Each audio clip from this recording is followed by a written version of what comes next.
Good morning. Welcome, everyone. Welcome, ladies and gentlemen. My name is Adriano Pedrosa, the artistic director at the MSAP Museum and one of the organizers of this seminar. I want to start out by thanking my colleagues, the organizers, Andre Mesquita, who is the curator of media here, Davi Ribeiro, who is the curatorship assistant, Lilia Schwartz, our adjunct curator, and Sandra Benici, our other adjunct curator for Brazilian art. I also want to say thanks to our speakers who are here virtually, Girce Jorge Caingangue, Greg Hill, Lisa Patachó, Luiz Eloy Terena, Megan Tamachi Quenel, Nuno Porto, Pablo José Ramírez, and Susan Nelson Canindé. Thank you so much to the interpreters, our translators, as well as all of the staff that is involved in the organization of this event. A special thanks to our sponsors, Laboratório Axé, Leroy Merlin, Livelo, and Grupo Ultra. I also want to make mention of the drawing that is illustrating our seminar. Joseca Yanomami is in charge of that. It's a series of 92 drawings that were acquired straight from the artists to be donated to the museum this year. This is a collection of really fabulous art pieces that for years were at the environmental institution here in São Paulo, and they actually were supportive of us in acquiring those art pieces. An exhibit will be held next year in March with the full collection, and there will also be a catalog published as of June. So for those that keep close tabs on the São Paulo Museum program, you know that we have a programming for different types of histories, lectures, workshops, and exhibits. Since 2016, 2017, we've been working on it, and it's really important to remember how we organize this program for those that perhaps are not aware of it, or to even revise for those that are familiar with a little bit of our program. In 2016, we started with the childhood histories, or Histórias da Infância. At that year, only 2 exhibits and 1 seminar were actually conducted and based on the stories of our childhood. And in 2017, we had an entire year dedicated to the stories of sexuality with a collective international exhibit and a transitory exhibit, part of our work, our archive, and all of the exhibits were somehow related to that theme. And as of this year, 2017, we also published an anthology of texts, which is a very, very important publication for us and includes the contributions presented in the many seminars that we've conducted, as well as translations of other texts that are essential to this topic. In 2018, or as of 2017, all the stories also have an anthology that goes behind them. So we organize this in general with our core of programming and public programs. So in 2018, Afro-Atlantic stories was the theme, and we actually repaged and re-inaugurated that in the Museum of Houston, Texas. There is now a show in the United States that also includes the National Gallery of Arts in Washington, the Museum of Art in LA, and also the Dallas Museum. In 2019, we had stories about women. In 2020, we had stories about Benzi, which is a program that was really affected by the pandemic, of course, and the fact that the museum had to close for 7 months. And in this context, you know, with the pandemic backdrop, we thought of a double year dedicated to Brazilian stories for 2021 and 2022, which is the cycle that we are developing now for this year and next year. So we have the bicentennial 200 years after the independence of Brazil was declared. So At this point, we are presenting stories of women, just like we did in 2019. And in the next year, we're going to have a collection of Brazilian stories with that anthology as well. So a lot of people ask us if we are going to do something around the 100-year anniversary of the Modern Art Week. And the fact is that we are focusing on the 200th anniversary of Brazil's independence, because this also reflects our interest in the social story and in social history, and a broader interest in culture with stories that are connected and relevant to the contemporary life and to people's lives today. And also the fact that a lot of other institutions are conducting projects around that 100th anniversary of the Modern Art Week of 22. And so with that, it's also important to have that notion of history. And we work with different projects around that. We work with Portuguese stories, plural stories, and, you know, compared to English, there might be different takes on it. Our cultural stories, personal stories, micro and macro. These are polyphonic stories, speculative stories, impermanent stories, fragmented stories. Some of our future stories, they are already here being defined at the museum and being developed, just like we are doing with the indigenous stories. That is going to be the central topic of the cycle of our 2023 program. In 2024, we're going to have diversity stories. In 2025, ecology stories. In 2026, madness and delirium stories. So this is the context of this seminar. This is the fourth seminar that we've conducted since 2017 about the indigenous stories. I cannot fail to mention the sad and unbelievable, terrible news of last week on the death of such an amazing artist to Brazil, Jagres de Bello, which is really an immeasurable loss to Brazilian history. It was such a premature death, very hard to accept to all of us, especially that are engaged and involved with the indigenous stories. Jaber was working with us in the project that we have here in the museum, creating art pieces and designs. This is something that was going to be done all through the year, and these would be the very first pieces of Jaiders here in our archive. With that backdrop, I want to mention a gesture from Denilson Baniwa, a very close colleague to Jaiser Esbel, this artist that passed away. Last year, the MASP got an anonymous donation of a photography that is called Still Life, or Natureza Morta. He sent us a message last week and actually asked him the permission to read that to you here. This is also at the exhibit today in our archive. So this is the Baniwa message. Hello, everyone. I hope you are staying strong, even in this such trying times. I come here to you in a very respectful way to request a favor. As you may know, this week we were taken aback by the enchantment of Jaider Esbel. Since he and I met, we experienced and created paths that were really important for the art scene today. He was a personal friend that I called Maninho, which is a way to call your brother in the region that I was born. As brothers, we fought, we laughed, we cried, we caused ruckus, as we say here. We fell out, we got back together. We disagreed on many things, we agreed on many things, but one thing was unshakable, which was our desire to create a pathway or a platform for the indigenous to express and to reach the top, a place where we've never been before. So Jaider has reached this place. For white people, this is considered success, but for both of us, it was a daily grind and it became a weight.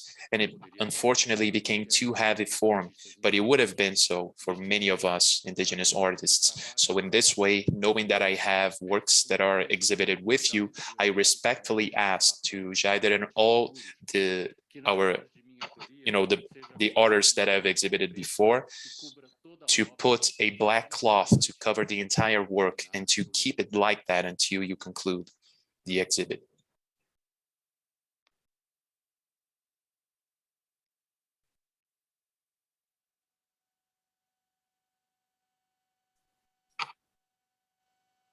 Pois entendendo que se o sucesso e topo a que tanto lutamos. We know that if the success and top results in tragedy, I feel that I have to think even harder about what type of indigenous art I have to construct.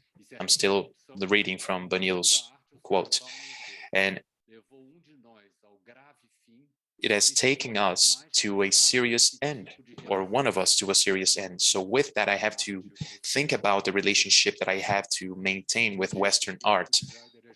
On the day that Geyser Esbel's body was laid to rest as a seed on the ground, I am going to shave my head, and I shall remain like that until my hair grows long to its original length. And in this way, I ask for my works to reflect that grief. So respectfully, I ask you to see to that my request is met. November 3rd, 2021. End quote. So the still life of Baniwa's that is covered today can be seen in our website, and it spoke of death. It spoke of the death of nature, an indigenous body drawn in a clearing with a forest scene in the backdrop. It was already overlapped to Victor Meirelles, a 19th century painter, and this representation that is stereotyped and that is still seen.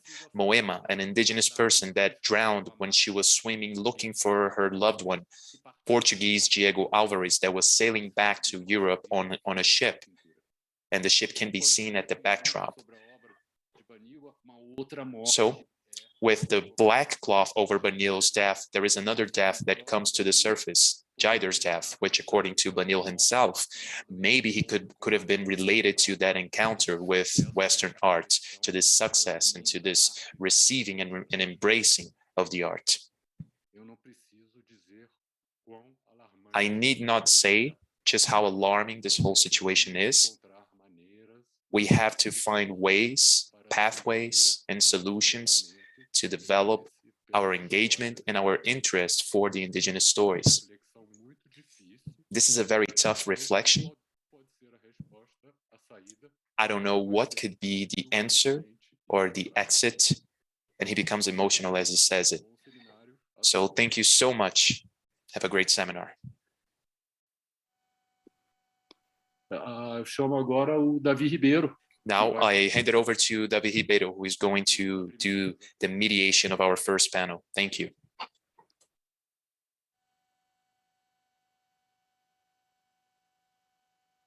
Muito obrigado, Adriano, por essa. Thank you so much, Adriano. Thank you for that opening. Very emotional, very necessary. It is impossible for us to start this seminar without mentioning Geyser's role and what this passing of Geyser means to us, and just how much this moves us, just how much it engages us. And so many issues are going to come to the surface that have to be discussed, today and the coming days in this commitment of our lives. Good morning to you all. My name is Davi Ribeiro. I am the assistant curator here for our public programs. And before I introduce our first speaker, I am just going to give you some housekeeping messages here about the dynamics of the day. We are going to have 4 presentations in the morning session, and then an additional 4 presentations in the afternoon presentation as of 1400 hours Brazilian time. Each speaker will have 20 minutes, and then we're going to have some Q&A time so they can answer to the public, and your questions may be submitted on the YouTube chat. So I ask you, to those that are watching us today, to please get engaged, and while people are speaking, you can just leave us your questions. We are going to select those and bring them to the debate. We provide certificates that we are going to issue, and the link to have your participation certificate is going to be posted in the afternoon. So keep an eye out for that. We are here on YouTube with 3 broadcasting links. One with the original languages being spoken. We're going to have English and Portuguese speakers today. We're going to have one streaming link, which is strictly in Portuguese for when people are speaking in English and being translated into Portuguese, and the other way around. We're going to have an additional streaming link only in English for those that wish to listen to the English translation whenever our speakers are speaking in Portuguese. And the whole time, we are going to have simultaneous translation to the Brazilian Sign Language. So with that, I introduce you the first speaker, Dirce Jorge Caingangue. Dirce Jorge. She is a Caingangue from the Vamiri indigenous land, which is located in Arco-Íris in the countryside of São Paulo. She is a spiritual leader, and she is also the manager and curator of the Variki Museum, which is located in her village. She is going to speak about culture, spirituality, and resistance. Welcome, Dirce. Thank you so much for being here. You have the floor. Mahã, bom dia. Good morning. My name is Dirce Jorge. I am a Kuyan shaman, a Kangan. I am responsible for our Kangan culture. I'll start with a chant with the blessings from our people. I hope that our Father comes to bless our day and our work and to illuminate our path. Let's have the positive energies for those who preceded us.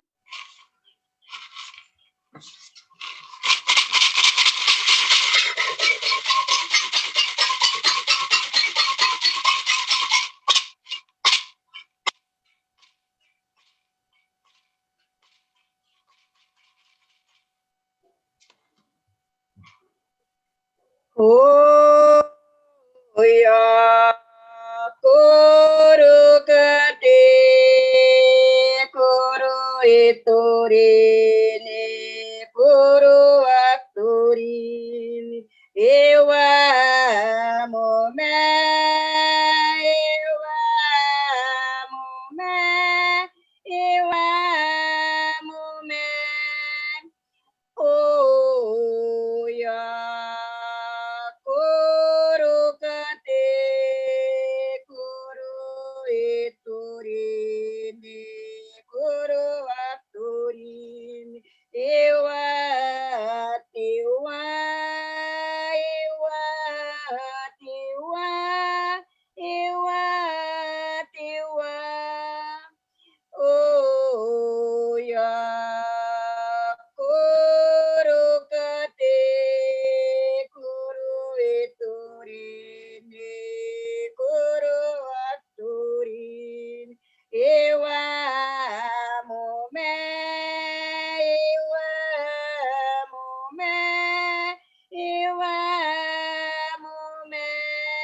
I would like to thank God. Today is yet another day. We'll see the sun shining. I wish all of you health and protection. We want to be surrounded by those who have already passed and are with us to protect us. Those are difficult times. It hasn't been easy for anyone. fica revoltada com tanto acontecimento, né? É muito difícil, às vezes, né, pensar em tudo que está acontecendo, também no meio do nosso povo. Agora também eu vou falar também da nossa cultura. Nós está com 23 anos que eu sou responsável, há mais de 23 anos que a gente está sendo responsável pela nossa cultura, que a nossa cultura cangangue, ela estava adormecida, né? E agora está com mais de 23 anos que nós reacordemos a nossa cultura, né? Por tanta coisa que os nossos antepassados passou, então ficou adormecida. Então, ela já está com mais de 23 anos que a gente está com ela, que a gente está zelando, está cuidando, ensinando as nossas crianças, né, a respeitar a cultura, a respeitar a nossa natureza, né, as nossas matas, os nossos I've been able animais. to nature, protect the forest, to protect wildlife. We are fighting so that we can protect nature, so that we can protect animals and the wildlife. We are very concerned with what is going on. There are a lot of burns, deforestation, the wildlife is being destroyed. Our fellow indigenous peoples are being killed. We are struggling to keep our customs and habits and our culture, but it's been very painful. Oftentimes you see animals that are burned, the forest that is burned, but we are strong. We are planting new trees. We are reforesting our land. We are also planting fruit trees so that animals can be fed as well.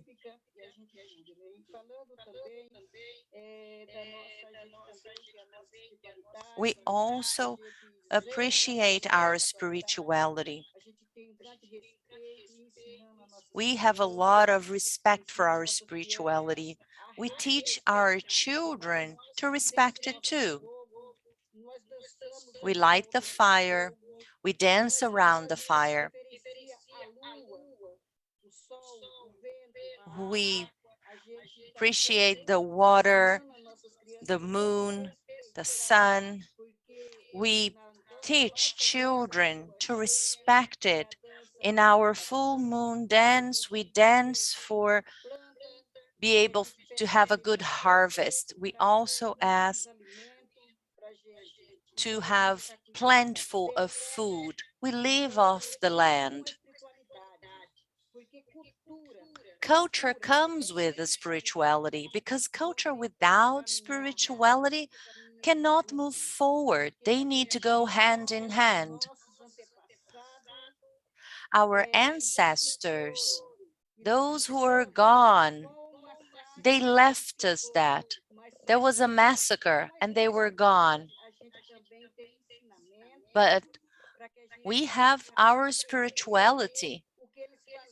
We need to learn what they did. We need to learn their handicraft. And that's what we do today. We don't have everything here. We don't have all the seeds. We don't have everything. But we're using whatever we have. We are using that to develop our handicraft. So we live off our culture, our handicraft. We have a culture that we plant just for ourselves so that we can feed our family. Vêm falar com a gente durante o sono, eles dizem que a gente está dormindo, então eles vêm nos ensinar a fazer os artesanatos. Masters come in our dreams to teach us to prepare handicraft, to prepare the headdresses. If we didn't have our spirituality, how could we be able to continue those customs and habits and our culture and our handicraft? When we were awakened to our culture, we realized that we didn't have anything. And it was through spirituality that we were able to give continuation to our culture that was lost. We are constantly asking ourselves, our ancestors, to give us patient understanding. If we don't have faith, if we don't ask for wisdom and understanding to our ancestors, we cannot keep our culture alive. We need to keep our dances, our chants. We need to understand everything about our culture. This is why we ask for God to be able to have this knowledge. We also ask that knowledge to those who are no longer with us, those who already passed. We ask the shamans to cure us. We are here, but we are constantly concerned with what is going on in the world. We ask the souls of our ancients to help us. We do not take traditional medicine that is sold in drugstores. We prepare our medicines, our herbs. We take care of ourselves through that. We ask our ancestors for help, for knowledge. So culture needs to go hand in hand with spirituality. Otherwise, our people will no longer exist. Our people disappear if we let go of our culture and our spirituality. Our culture is our identity. And spirituality brings wisdom to us. We need to understand how things were done in the past. If they do not share that knowledge with us, there's no way we can move forward. If it wasn't for spirituality, our Kangan people could be in our land, but no one would know our Kangan people if we didn't have our spirituality. If we haven't kept our mother language, our spiritual ways, our force, the strength of spirituality is crucial for our future. That was the only way. We didn't have anything. The land was devastated in the past, but now we are reforesting our land. We are planting new trees. We are taking care of a small forest area that we're taking care of in our land. We're taking care of the water springs, taking care of Mother Nature. If we do not take care of our home, we won't have anywhere to live. If we do not take care of our land, if we do not reforest where we live, everything is going to disappear. We won't have anything left, even water. We were even concerned with the sources of water, and this is why we're now taking care of the water springs in our land. We are very sad when we see what is going on in the world. Warriors who are dying because of their fights to change their people, to make sure that Mother Nature is preserved so that their people can live on that land. So it's difficult to see our warriors dying in those fights. Their death should not be in vain, because many were dead in this massacre, but we are here in this struggle. We are reforesting our land. We are protecting the water springs so that we won't miss anything, the air, the water. This is what we need. We need air, clean air, water. We need wildlife.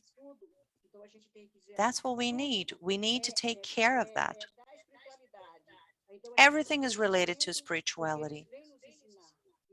Our ancestors come and teach us in our dreams.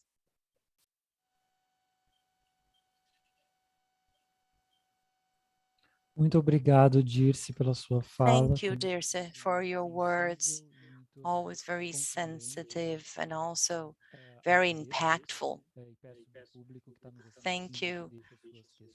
Those who are watching us, you can send your questions and your comments that are going to be addressed by our speakers. Now we are going to move on and we are going to hear the words of Greg Hill, the inaugural president of the National Gallery of Canada and senior curator of Indigenous art. He is Kanyankehaka member of the 6 nations of the Rio Grande area, and he's also an artist. With Christine Lalonde and Candace Hopkins as curators, he started a continuous series of exhibitions of international contemporary Indigenous art, starting with Secondhand in 2013, followed by Abadakoni, continuous Feu Continuel in 2019 and 2020, and Abadakoni that is scheduled for 2025. Hill was the curator of several important exhibitions, including the first individual exhibition for an artist of the First Nations, Novan Hissot, Shaman Artist in 2006, retrospective for Carl Bin, a poet in 2010, Alex Janvier in 2016, and Shelley Near 500 plus year age in 2025. So Greg will talk to us. So considering the global indigenous landscape, considering tomorrow. So I'll turn over to you and thank you for accepting our invitation. Thank you. Hello, Sego.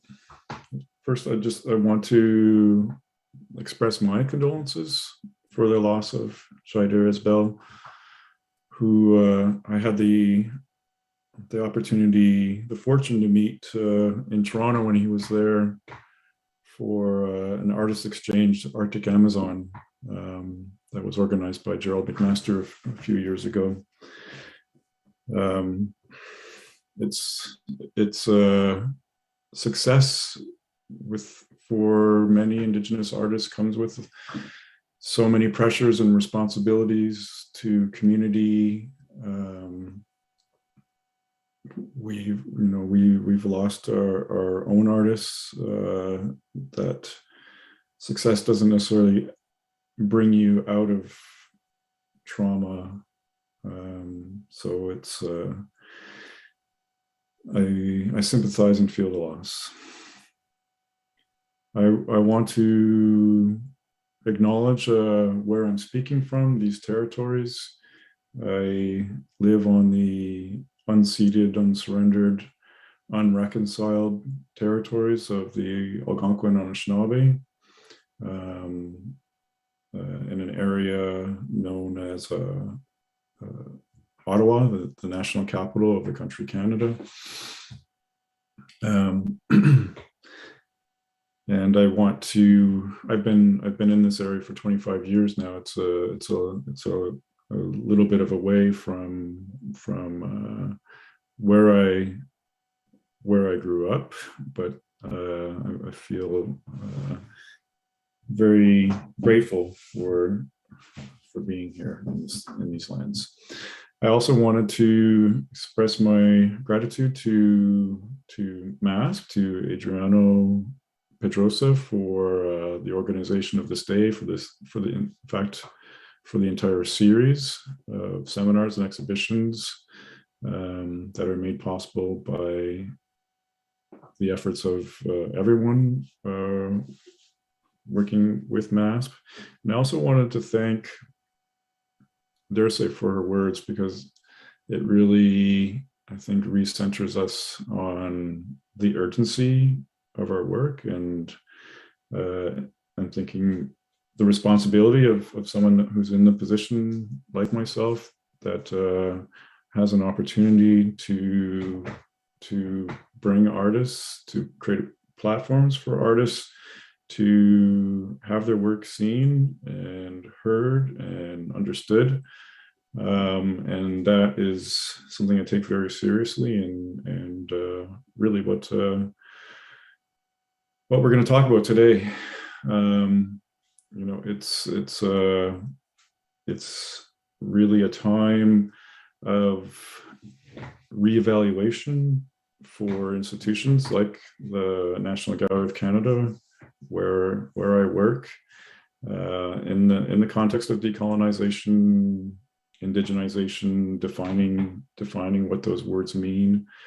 I think we have really interesting examples of things occurring in the world with, for example, like the Tate Museum purchasing the work of Edgar Callel,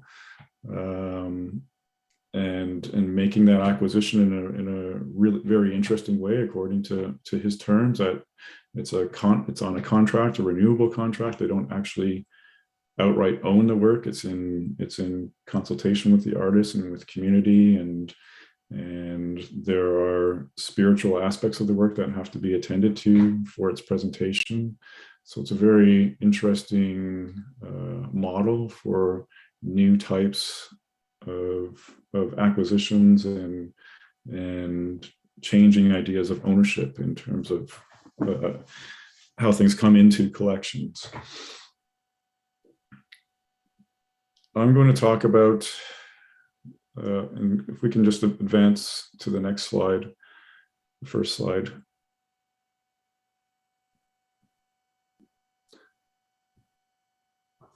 I'm going to talk about this series of exhibitions that we started at the gallery, the National Gallery of Canada. This is just an image of the gallery to give you some context.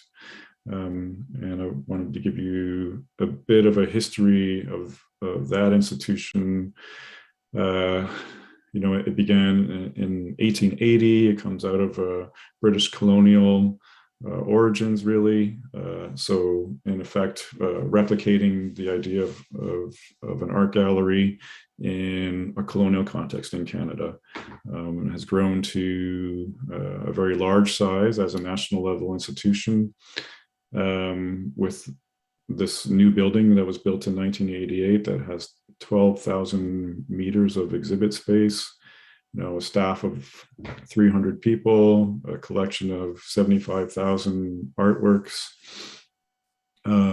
So in other words, a very large institution with a lot of privilege and power within Canada, and with that a responsibility and ability to do things, and to really assume that responsibility to do things for Indigenous art.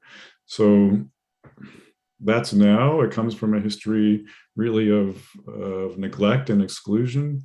The institution didn't start actively, purposely, consciously collecting Indigenous work by Indigenous artists until 1986.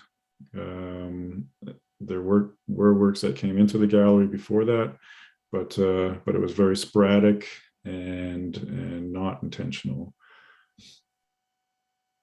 If we can go to the next slide. Next slide, please.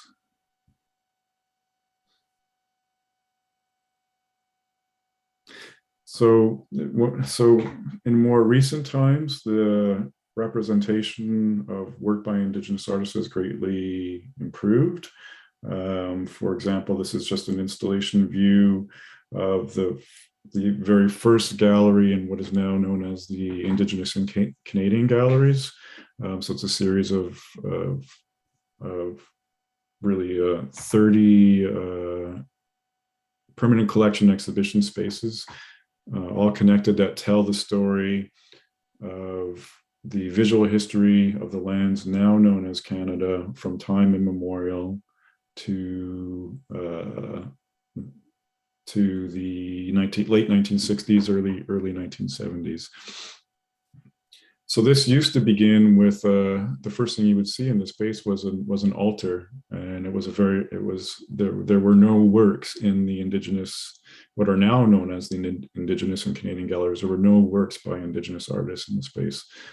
The first thing you saw was a representation of the colonial context of Canada, works of art that were commissioned by the church. This is very different now. You see the drum, which is an acknowledgement of local Indigenous communities and the importance of the drum and culture within that. So, and then a selection of works that are representing different cultures from across the country.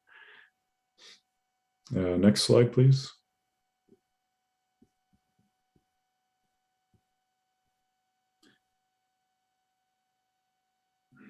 And it continued throughout the installation to other opportunities to bring works by Inuit artists, for example. And this is just to give you a little bit of an idea of how the works are more integrated in the space. So in the late 50s, 1960s, was really the idea of the emerging forms of abstract art coming out of Montreal, occurring at the same time as the production of and the emergence of Inuit art really coming to the fore and being presented in the South. And the idea that you could walk down a street in Montreal and go to one gallery where they're showing you Inuit art, and right next to it, the contemporary artists of the time and their high abstraction. So these things were seen together, but kept separate so much in presentation and the presentation of art histories in Canada, even though in some ways they never were separate. Can we go to the next slide, please? So, next slide, please. So in 2013, we launched the series of exhibitions called, the first one was called Sagahan, which means to ignite something. And this was a very big jump, I'd say, in terms of the representation of contemporary Indigenous artists at the National Gallery, and it's a platform for global Indigenous art.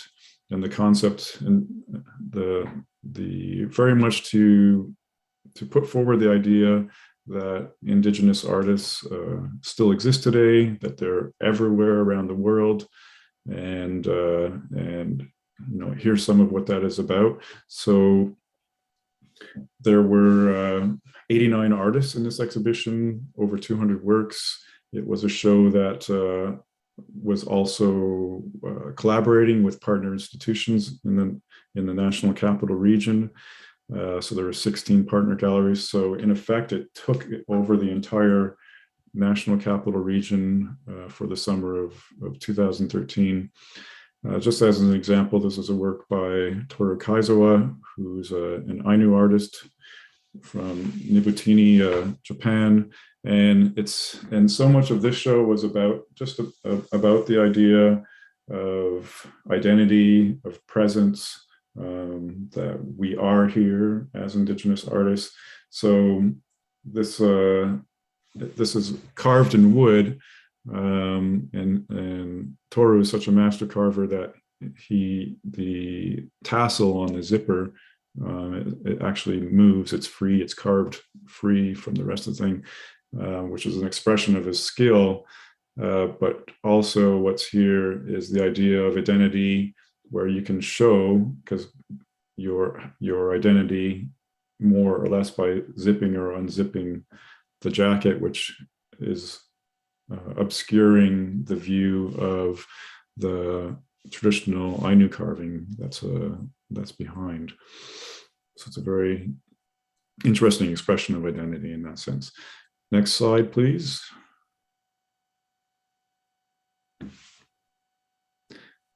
Also in 2013, in this exhibition Sagahan, there's the idea of the local and immediate concerns with the land, with presence, with identity, with colonialism. So literally just behind the gallery is this monument to an explorer, Samuel de Champlain, who arrived in this area in 1613. So that was 400 years earlier to the exhibition. So this artist, Jeff Thomas, who's an Onondaga photographer, proposed a project to do 400 portraits of people sitting in the space where the Indian scout was removed from this monument. And this happened in the late 90s. And the scout was moved away because of a controversy that was brought up by the Assembly of First Nations, a national representative body for First Nations peoples in Canada. And it's never been put back. And actually, the whole monument has been taken down now as they rebuild this site, but they're fully planning to put the monument back just as it was before. So I think it's a demonstration of lack of progress in this instance. Next slide, please. The next work, next slide, please.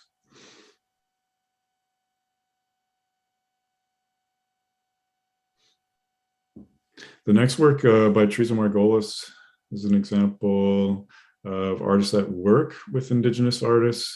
These exhibitions aren't exclusively Indigenous artists. They're also people that work with Indigenous artists in collaboration. So, as you may know, Teresa Margolis, this work Tela Bordada is a difficult work, as much of her work is, to bring attention to violence and trauma and ongoing violence in Indigenous communities, and in this case, the murder of a woman in Guatemala City. So the cloth is actually stained with her blood, and then the embroidery on it is done by a group of women from communities around Lake Atitlan in Guatemala. And they came together and wanted to honor this woman by doing this beautiful embroidery on this piece. So it was displayed along with the video, as you see in the installation, to show that production, and that was a very important aspect of the work. If we can go on to the next slide, please. Next slide.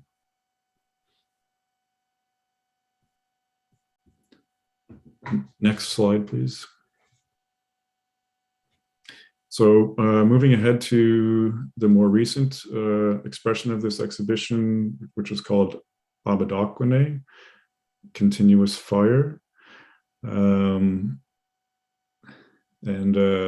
happened in 2019, and it really became very much a show about important concepts like continuity, relatedness, and activation, and the idea of Indigenous presence and expressions of culture, Indigenous bodies in action, artists in action.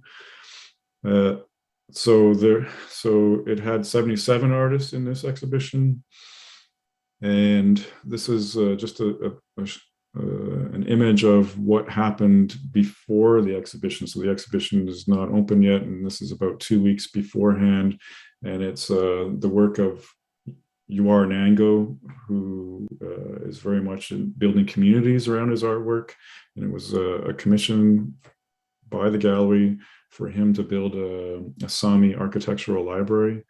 But to do that, he needed to spend time in Ottawa and going around and collecting the kinds of things he was going to use to build in the space, but also building community. So for this 2-week period, we had hide tanning and fires and the sharing of food and interest and involvement from Indigenous peoples in the city and also in surrounding communities to come and take part in these activities outside the gallery. And it really, really changed the notion of the sanctified spaces of the gallery, even though this was happening outside. And kind of a lot of his work is about the difficulty of negotiating bureaucracy to allow creativity to occur. And it was very much, I think, a lot of important lessons were learned by the institution in this. Can we have the next slide, please? So, as I mentioned, there were a great number of artists, and one of the very unique things that the gallery did for this was to bring as many artists as possible as could come to the opening of the event. So I think we had close to 70 artists come for the opening, and that created a very it was incredible for the artists to meet each other, and that really enacted a lot of the ideas and ambitions of the exhibition, that it's not only a platform, but it plays a role in bringing artists together and meeting each other and having those networks and exchange happen and having that advance the field as a whole, that artists begin relationships, and that we as the organizers of the exhibition acknowledge that we're establishing and maintaining and continuing relationships through this series of exhibitions. So this was a scene from the opening and the artists coming up into the space. Next slide, please.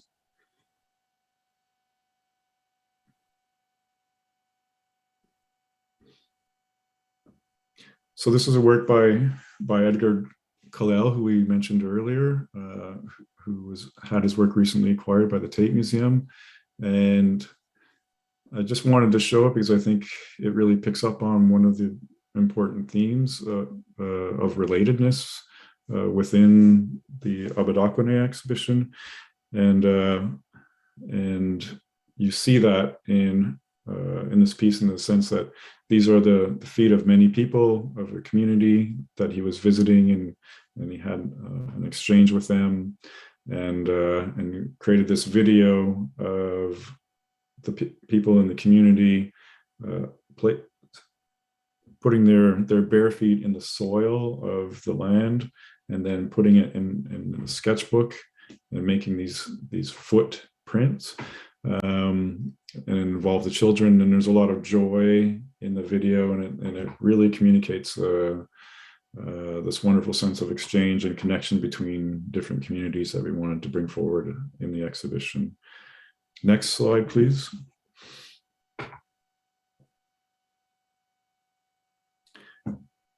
In the idea of continuities, how artists are connected to ancestral past, but bringing ideas forward.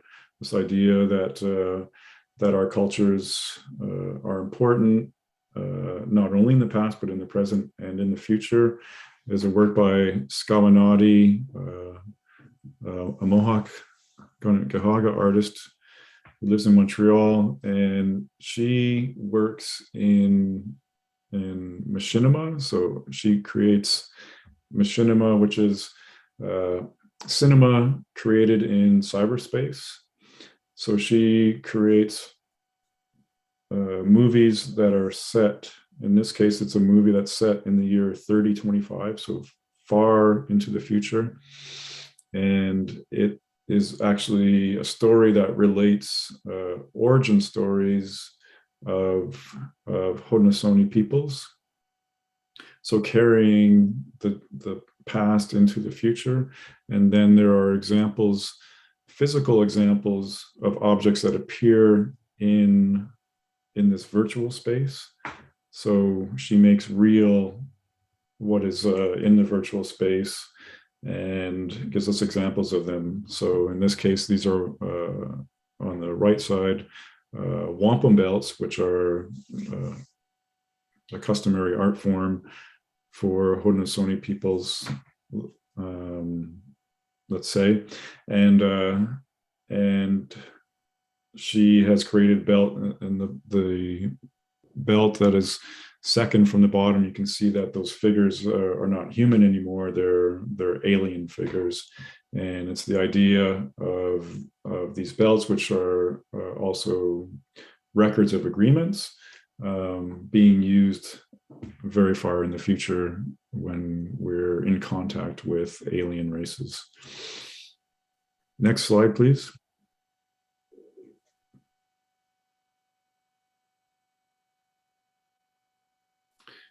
And I just want to start to get to a bit of a wrap up here with this last slide from, or the slide from Lakaluke, an artist who just won the Canada's most prestigious visual art prize, the Sobe Art Award. This was a performance that she did at the National Gallery for Abadakone, where she inhabits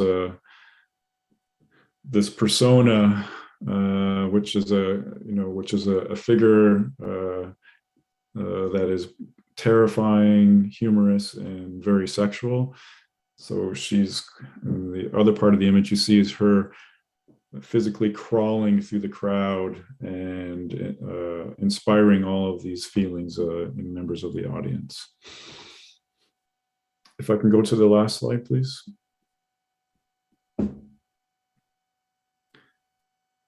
So I just wanted to finish off. This is an image of all of the people that attended the opening of Abadakone.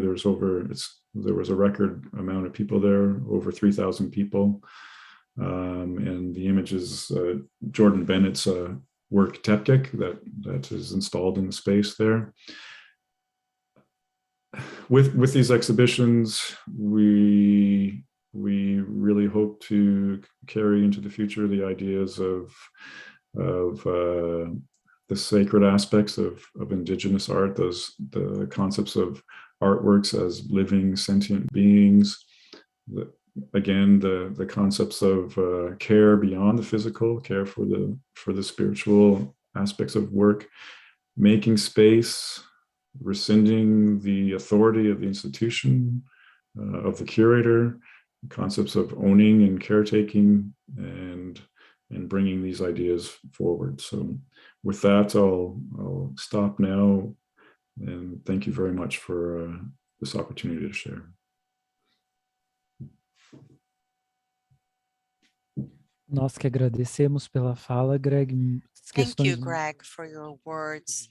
You have touched upon urgent matters. They're so important to us. We have a lot to learn from what you said, and it is aligned with what Dirce had already mentioned. Now we are going to move on with our program. Let me remind our audience to send our questions that are going to be answered by our speakers later. Now are going to have Susan also Canindé. He is a chief and Indigenous people from the Canindé people in the state of Ceará. He's pursuing a master's degree in humanities from the University of the International Integration of Afro-Brazilian Portuguese-speaking University. He's the coordinator of the Indigenous Museum Canindé, professor of the Indigenous School Manuel Francisco dos Santos, also facilitator in the Indigenous Network of Memory and Social Museology in Brazil, representative of the Indigenous Network of Indigenous Museums, of the Managing Committee of Indigenous Cultural Policies in the state of Ceará, and representative of Indigenous peoples at the Committee of Shared Management of the program called Points of Memory. He's going to talk about these networks of memory and indigenous museums. Thank you, Davi. Good afternoon. Oh, it's almost good afternoon, right? Almost noon. I would like to thank for this opportunity to participate and share our experiences. I would like to ask permission to our ancestors and those who already passed so that we can start our work, so that I can share my experience as one way of establishing relations between the spirituality and cosmology of indigenous people in the social process. I would also like to greet Dears, a warrior of the Kaingan people in the state of São Paulo. So I greet her and the warriors of the Museum of the Kaingan people. I would like to congratulate those who are organizing this event. This is a great opportunity to establish those relations, to foster education, and to exchange ideas between indigenous peoples, to talk about the museological perspectives in Brazil. I would like to share my experience of 11 years of research. Since I completed my dissertation in the master's program involving indigenous people, and there are other authors who address the same topic, as well as the social construction of memory. That involves the memories and how they can be addressed in indigenous museums.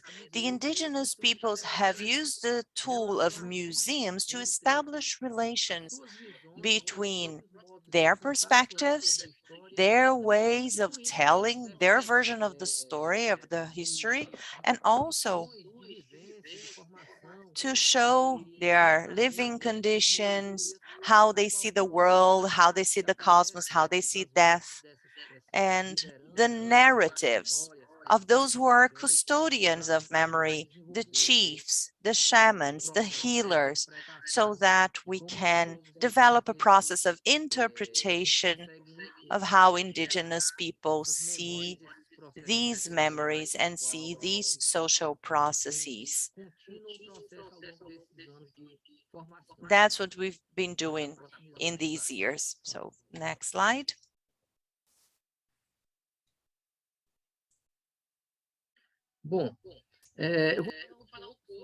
I am going to talk about the indigenous museological processes. We call that indigenous museology. This is how indigenous peoples have established relations according to their perspectives. They're sharing their ways of living, their customs, their habits, and what are the processes involved in the indigenous peoples in Brazil. We've been developing the indigenous museology in the past years, trying to get those spaces for discussion of what can be appropriation and what can and the meaning of indigenous museology within the context of representation.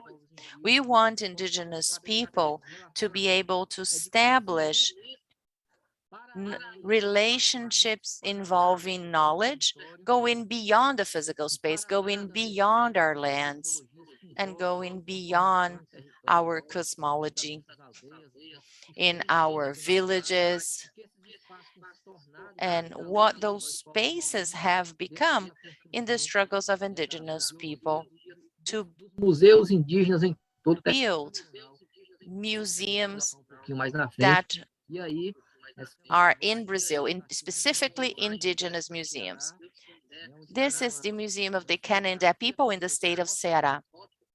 You have a kaleidoscope-like way of telling our history because we have objects on the wall. You see pieces of handicraft, you see things that our custodians have kept. Now we are establishing relationships between our knowledge and how we face education and how we see education. Bem, e aí eu trago uma indagação que são coisas que a gente tem estudado. We have studied some points that I would like to discuss. Não seria uma emancipação, mas sim um envolvimento entre esses povos indígenas. Indigenous peoples are now more engaged.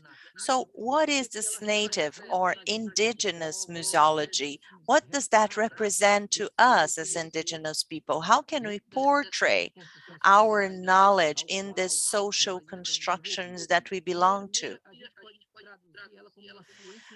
We can translate that into indigenous sciences because it is based on our traditional knowledge. We are called that the University of the Forest. So the chiefs, the custodians of knowledge, the elders are the custodians of these knowledge. This is a cosmovision about how we see this knowledge, how we deal with the museums within our construct, how we build our own idea of the indigenous people. So what are these indigenous sciences and what are this knowledge that we should display at the museums? What should we teach as part of these indigenous sciences? How can we disseminate that to younger generations and also in our day-to-day? This is a picture that is very important to understand what we are going through now. Here you see the first forum of indigenous museums in Brazil. This is where we discussed and established those relations according to the cosmology of the indigenous peoples. It was a first step. Several important players attended this meeting in the state of Ceará. We see brothers and sisters who have been here with us, like the Kaingan people represented by Dona Dirce, the Kopenawa people. We also discuss those social processes around our memories. So let me start by sharing with you some narratives that we collect in this domain. These people bring their narratives. It is important for us to understand how they see those social processes using indigenous epistemology, using their own processes, how they see themselves, the indigenous sciences, in the University of the Forest, as we call it, represented by our leaders, our elders, and our chiefs. So I would like to quote Cacique Sotero in the state of Ceará. He is a master of the indigenous culture.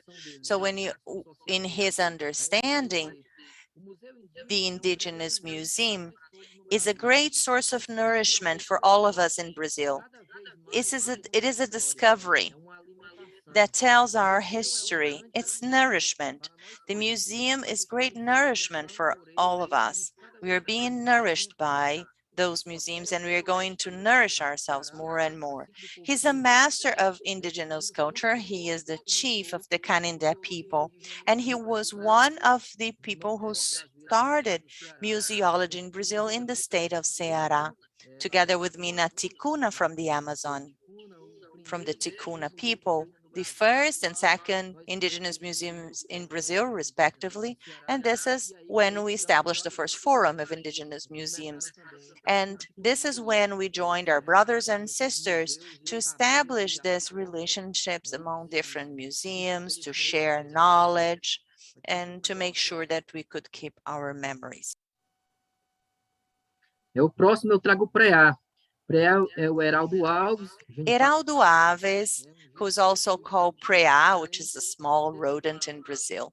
He says that the importance of indigenous museums is that visitors want to know more about us, and our people want to know more about us too. Schools and museums are partners because kids come to the museum. They want to learn more about the history of the Canindé and Ipapo people. Some people call me Preá, some people call me Preazinho, and they say, I would like to do research today. This is part of the school curricula because there is a partnership between the school and museum. Today, we have a youth center at the museum. This museum has already produced some results. They're going to the university now. So Heraldo also brings another social process related to memory. This is how indigenous people are establishing these relations and how us who are building those memories see those social processes of indigenous museums by making those objects, by creating exhibitions, through the curatorship of the exhibitions.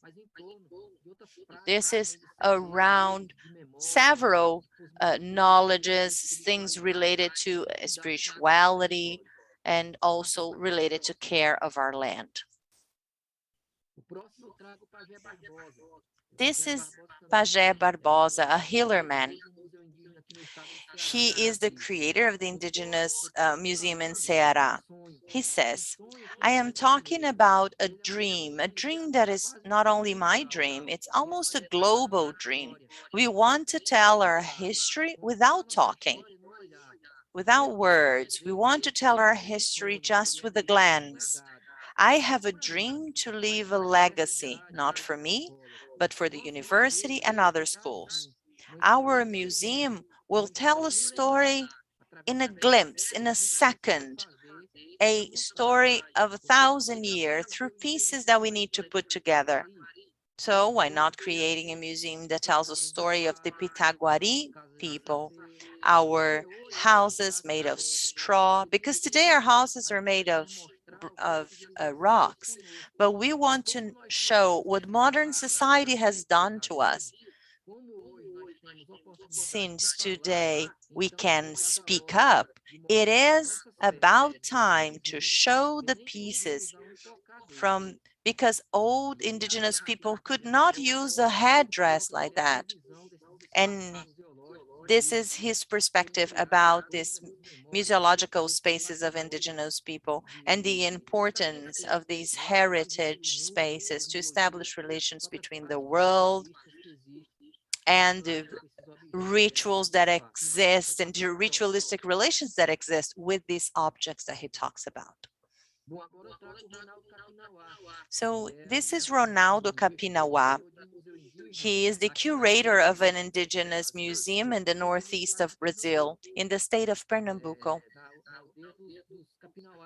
This is in the Kopenawa village.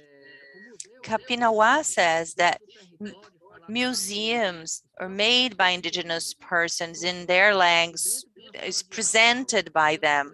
There are indigenous people who are in the classroom that talk about it. This is very important, and it will help not only the elders, not only old people, but also the kids in school. Every time those kids go to the museum, you can present them, tell them a story, because each one of those also have a story to tell. So this is how the space was created, for the objects, for the pictures, to tell the story of their people. And we tell that story to children who are not familiar with that yet. It's kind of lost, and they understand the ideas, and those ideas expand. So it is in our land. We talk about it, we show it, we present everything. I cannot talk about that when I go on trips, when I go to other cities. I am not building this museum for myself. I am building that for the Kopenawa people. So that's another different perspective from a curator of a museological space in the space of Pernambuco. Next slide. This is Rosinha Pontiguara. This is in the Potiguara Museum in the state of Ceará as well.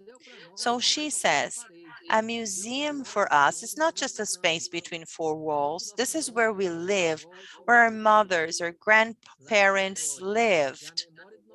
It is the history and the memory of our people. This is how we can redesign our history so that we can reaffirm ourselves as indigenous peoples.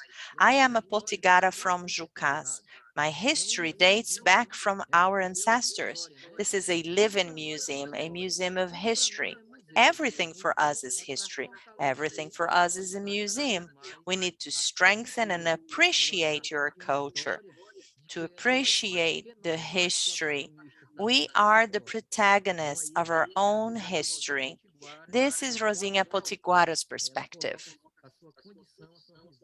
So this is how she sees the importance of creating indigenous museums. We could share the narratives, the opinions of several indigenous persons, several curators who build their indigenous museums and how they tell the history and how they tell the stories and their memories to people. And I, Dr. also can talk about that because they have done that to strengthen not only the culture, but also the cosmology. That's very important. Next slide, please. So here are my conclusions about those social processes to build memory. So why do indigenous peoples want to have museums? Since museums are a tool of colonizers. We've always been displayed there at the colonizers' museums as an object. So how can the native or indigenous museums strengthen our autonomy? They do that. It's important to see how indigenous people see those memories in the perspective of our struggles, of our resistance. So it's important that indigenous museums provide a great contribution to indigenous school educations. So it's important that differentiated or special schools and indigenous museums should also work hand in hand to strengthen this relationship through projects and common actions to protect memory and cultural heritage.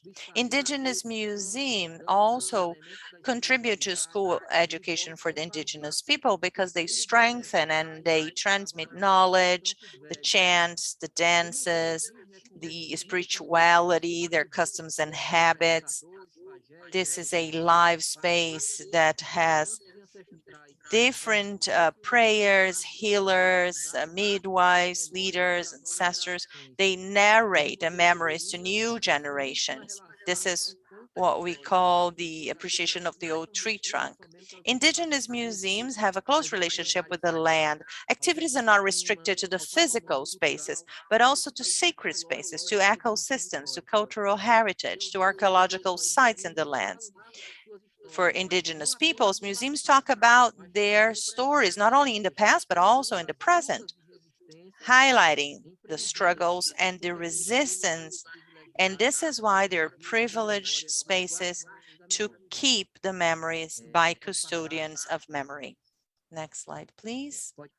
Next one. Isso. Trazendo essa tradução do que seriam essas memórias. So translating what those memories are, how do indigenous people want to keep those memories, the objects? So this is one example of a museum that was created by Chief Sotero in the state of Ceará. He started taking several objects and putting them on the wall. So that brings the history of the people. And this is one concept of the indigenous museum. So Chief Soltero and also younger generations took these objects. This is just one example for us to know how the social process can be exemplified here. So your indigenous people create their memory space. Sometimes they call it points of culture, points of memory. There are different names to that, but they are ultimately indigenous museums. This is an exhibition at the Canindé Museum where you can see several objects related to hunting, also handicraft, objects that mean different things as part of the social processes of the people. You have a deep relationship that goes beyond those objects because it has to do with spirituality too. Contact with the elders, contact with those who already died. These are the first two indigenous museums in Brazil. Nino Ticuna created the first one in the Maguta Museum in Manaus, and also the Canindé Museum that was created in 95. This had to do with their fight for the land and also building these memories. So those museums built a network. We have an indigenous network of memories. There are several events that we participate in villages or at universities. And based on that, so we created a memory net or a net of memories to be able to have different forums to provide exchange of information, also educational meetings. And that's very important to have this national web for our indigenous peoples. These are some events that we've had along these years, the 6th National Forum of Indigenous Museums, when we created our web of memory, also different meetings related to indigenous museums. Next slide, please. We also have forums. The first Forum of Indigenous Museums took place in Aratuba, followed by others. Several indigenous peoples participated, people from different ethnicity and from different states. This is a João Vinâncio, a chief from the Tremembé people in the state of Ceará. And this is where we are as part of this web, this network. This is a list of states where we are present. We have indigenous museums and memory states in several states of the country, such as Ceará, Piauí, Rio Grande do Norte, Pernambuco, Bahia, Rio de Janeiro, São Paulo, Paraná, Rio Grande do Sul, Rondônia, Amazonas, Acre, Mato Grosso, and Tocantins. These are the ones that attended the 3rd Forum of Indigenous People held in the state of Piauí. There were several peoples who gathered there for this meeting involving different indigenous peoples. Next slide. So to wrap up, I would like to leave you with this quote. That's the narrative, the memory of the Canindé people. So those were the thoughts of indigenous people. This is how we see the indigenous museums. We created this concept. It's a very traditional concept among indigenous people. For Canindé people, museum is like the great-grandfather, the great-parents, the parents, because it's their history, the history we had back then and what we have here. Museums mean life for Canindé. We like the museum as much as we like our parents because we have the image of everything there. We have the images of the pots that were made in the past, of everything. It's a portrait of our ancestors, a portrait of those who built our history. These were the words of Cicero from the Canindé people. There are several narratives and from other museums and other people that reflects the experience of the indigenous people. And this is what I had to share with you to contribute to our discussion today. So thank you very much for your attention, and I'm open to any questions that you may have after the presentation. Thank you. Nós que agradecemos, Susanelson, pela sua contribuição para o nosso debate. Thank you, Susanelson, for your contribution to our debate. Thank you so much for such a broad outlook on the concept of museums for the indigenous peoples and the concept of indigenous museums, which I think really serves the museological line of thought. So it's great for us to think about that type of institution and the roles it might play. Now we are going to move forward and hear from Nuno Porto, who is going to conclude our first session of the day. Nuno Porto is an anthropologist, and he has developed some research in Portugal, Cabo Verde, Angola, and Brazil. Between 2006 and 2012, he was a part of the commission for the reopening of the Dundo Museum, led by the Ministry of Culture of Angola, and he led the team that developed and implemented the website diamangodigital.net. Between 91 and 2011, he was a professor at the University of Coimbra and the director of Museum of Anthropology between 2002 and 06. He also worked in the program for anthropology, social and cultural in the Museum of Anthropology since 2012. He held a recent exhibition on the rights of nature, and he also explored the transformations of knowledge, of indigenous knowledge, into national legislation. He will speak about museums, indigenous communities, truth and reconciliation. You have the floor, Nuno Porto. Thank you so much for being here.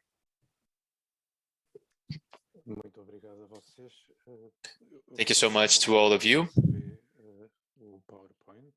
Can you confirm that you can see my PowerPoint presentation, please?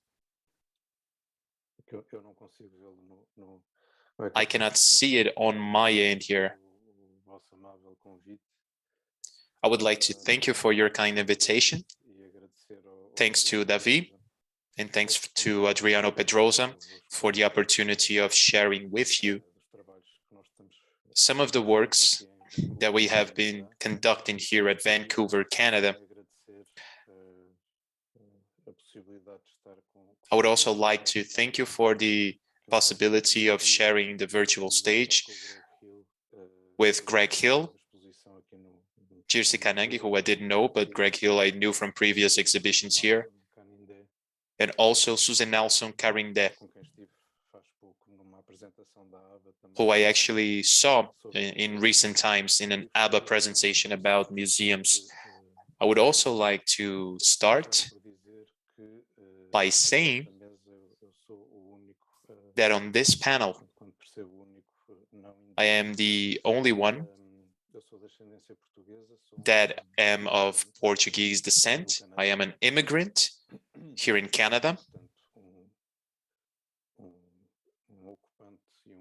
And therefore, I am a guest in a land that is not my own. And the museum and the university where I work in are situated in a territory that was not conceded or granted. And since we still have the pandemic going on, I am working from home. It's 8 a.m., so this is not yet my business hours per se. So I am addressing you from the non-conceded ancestral territory.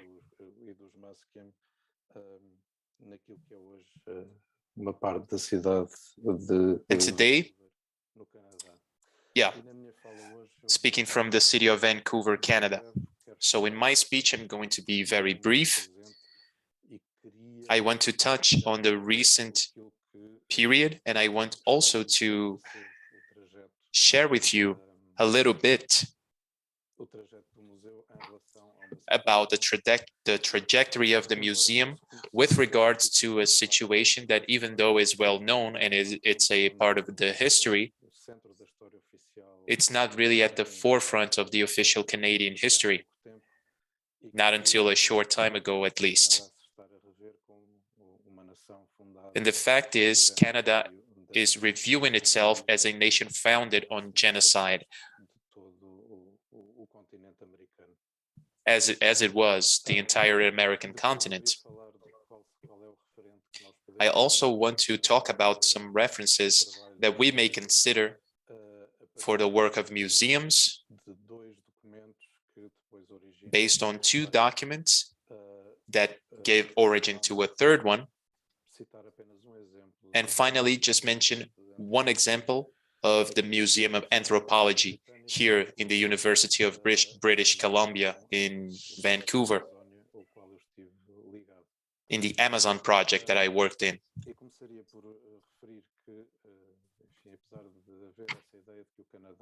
So even though you have this idea that Canada was founded on multiculturalism, the truth is that in the last few years, the true history has begun to emerge. The fact is that Canada built its nationality, its national idea or concept, and its state on the oppression of the Indigenous peoples. On this side, you see the map of Canada. Just to give you an idea, Greg that was talking to you was speaking from Ottawa here, and I'm speaking from Vancouver, so I'm in the Pacific coast. And around these zones, I hope you can see my arrow here, you have the Rocky Mountain chain.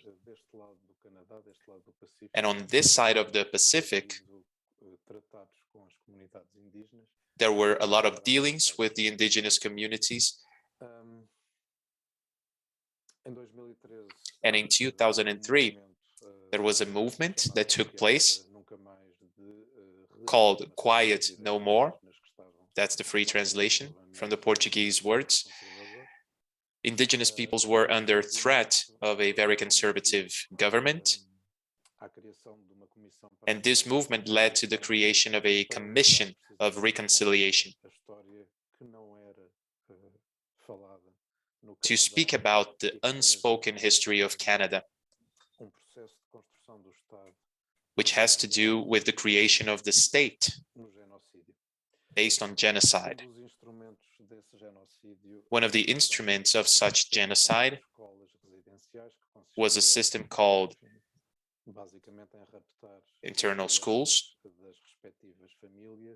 which really captured children from their original communities with the objective of killing the Indian that was in the kids. So doing away with their lines of thought, doing away with their culture, and transforming the indigenous children into productive adults to be able to contribute to the national state with uniformity, if you will.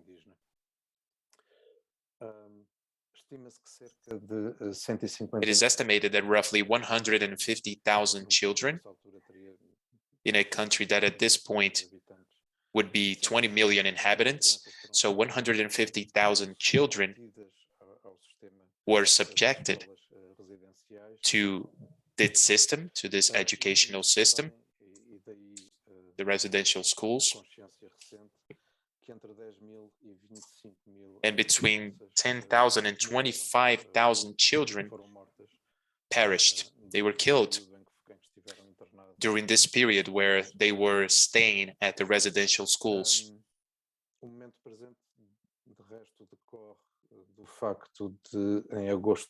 And the fact is that in August of this year,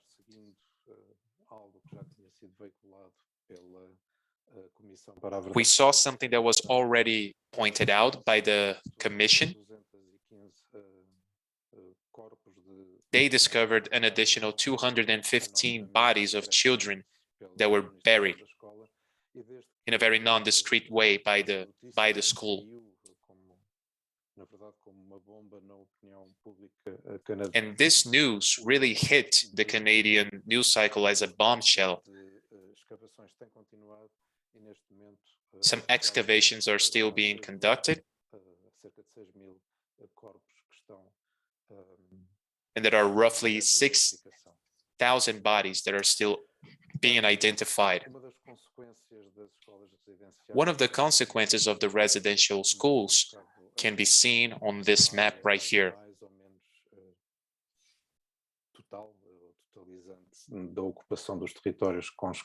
That shows the complete occupation of the map by the schools. One of the consequences of depriving a community of its children is that, of course, these communities become extinct. And that creates a number of multinational traumas, right? So a community deprived of children means that grandparents are no longer grandparents, parents are no longer parents, and such and so on. So it's quite a complex type of trauma here that we are talking about.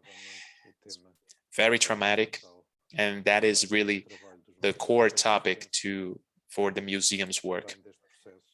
And as a consequence, with that extinction of the communities, you see that the indigenous land in Canada covers a minimum amount of the territory. We are talking about 0.2% of the Canadian territory. And that happened in a matter of hundreds of years, really.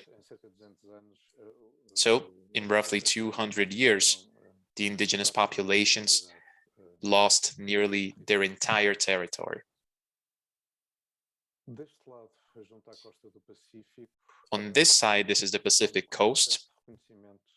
There is a recognition process of the cultural wealth of these communities, and the city of Vancouver is perhaps one such example. This is the aerial view of the city of Vancouver. This part right here, this is the peninsula, and this is where the university is located.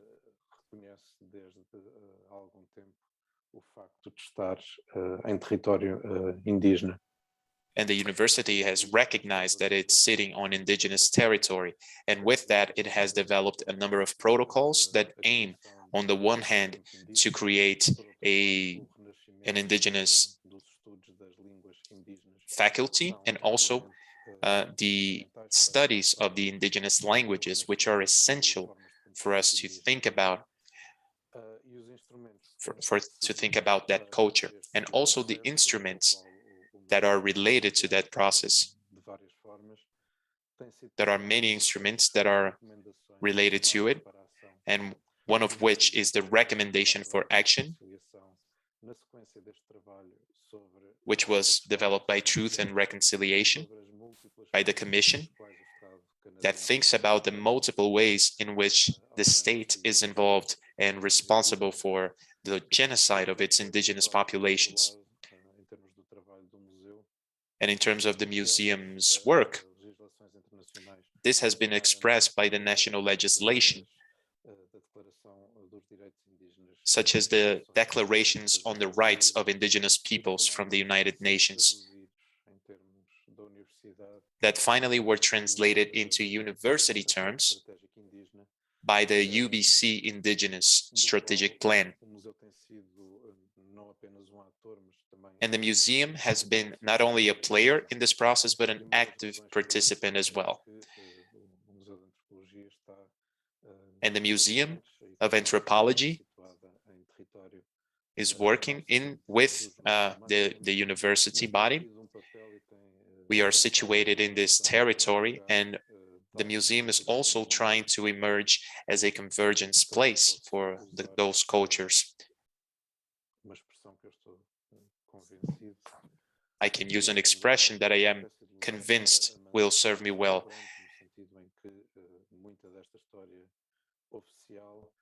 It's a place to emancipate the white, in the sense that this history creates a memory in the Canadian population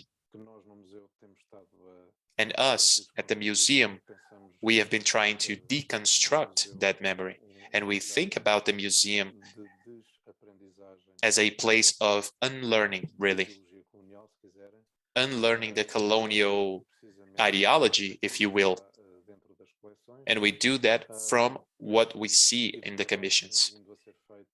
And the work that has been done in this center at the museum, most specifically since the 1970s with the indigenous communities, and more recently with the partnership that has been established with the university. So within this process, just like I was saying, even though the museum has 50,000 pieces of work, and a lot of those pieces come from the indigenous communities, a very significant percentage of the indigenous pieces are not owned by the museum. They are simply sitting there. And even those that are part of the museum archive, they are subject to protocols and to some understanding with the communities. And frequently those pieces go back to their communities of origin to participate in very specific ceremonies. So since I am talking to Brazil today, I thought about touching a little bit on this process that has to do with the Amazonian reference, right? And to think about the Amazon groups and the Amazon itself as the producers, not only the producers of this forest, but also the producers of international legislation about the idea of the rights of nature, which is also being adopted here in Canada. And this expression is an expression that was said here in the museum between 2017 and 2018. And the idea was precisely that, to transform what was a local knowledge or local legislation into a process of transformation, to translate that into national legislation, especially around Bolivia and Ecuador, where the nature has constitutional rights, and to think about it from a Canadian perspective as well, to think about how this effect could possibly transform the way that Canadians relate to their heritage and to their knowledge and to their indigenous communities as well, and the territories that hold those resources. So the exercise to us was to explain the Amazon to the North American public, which feels that the Amazon is just a forest, but of course it's a much more complex ecosystem than just that. And there are 9 countries which it comprehends,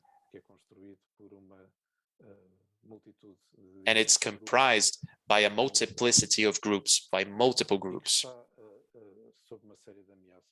And the Amazon is under serious threat. To speak about that in contemporary Brazil is like preaching to the choir, so I apologize to the Brazilian audience, but this is a Canadian project right here. And the reality of the contemporary genocide, it's really an aberration. So one of the things that we had that we wanted to make sure is to affirm to the visitants that people are assassinated. This is true in the forests, and there is documentation that corroborates that assertment. And unfortunately, those records keep on growing. So therefore, once we installed the exhibition in a way to speak about the threats under which those groups are now, well, just to give you some context, we are talking about the burning of the Amazon. And in this work here, we are talking about the Yasuni initiative in Ecuador, which the idea was to leave the oil in the forest in exchange for a community participation, when something that didn't happen. And also to touch a little bit on the destruction of the forest. and also the soybean crops that come to those regions. And finally, the physical violence and the assault that people are systematically victims of in this process.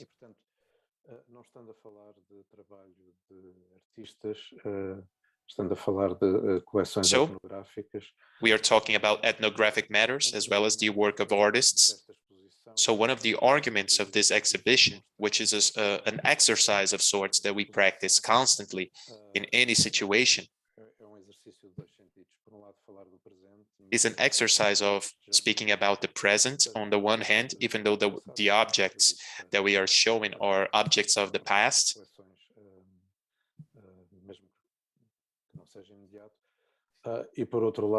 And on the other hand, we try to touch on the future as well.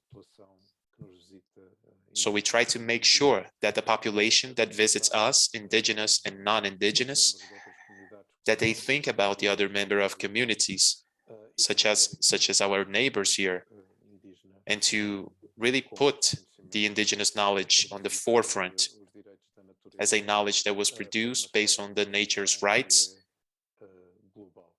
in really a context which is global.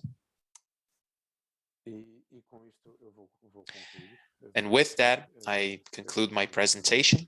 And once again, I would like to say thanks for your patience, for your invite. And I leave the open floor here for any questions that might arise. Thank you so much. Thank you, Nuno. Thank you for your input, for your participation. You've also raised very important issues that, again,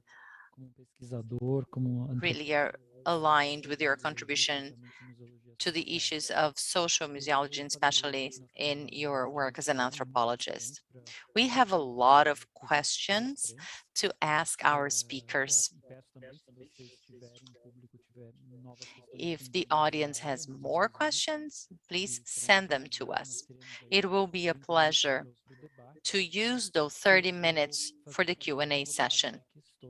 So let me ask the first round of questions. Please take note of the questions, and then I will give each one of you 5 to 10 minutes to talk about the questions that are addressed to you, okay? I have a question to Dirce, two questions to Dirce, actually. The first one is a request. So they're asking you to talk more about what there is in the Voric museums and how it relates to current issues in Brazil.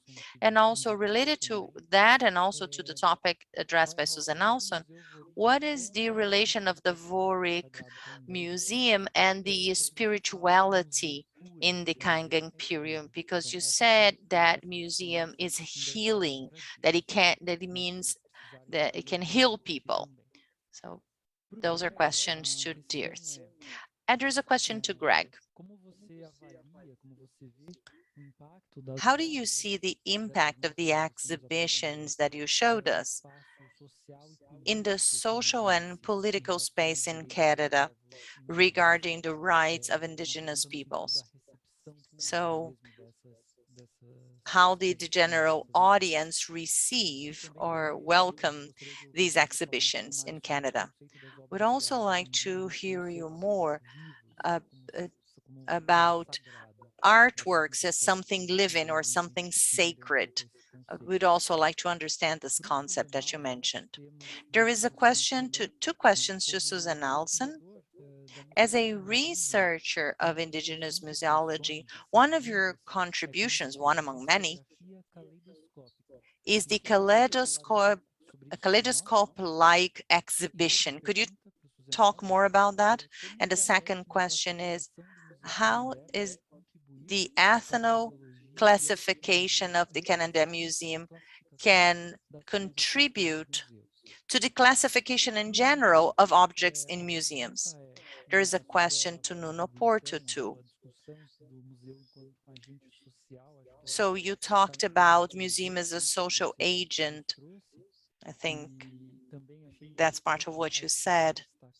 And it's important to highlight this concept that you mentioned as a museum, as a place to learn or to unlearn the experience that we got from colonizers.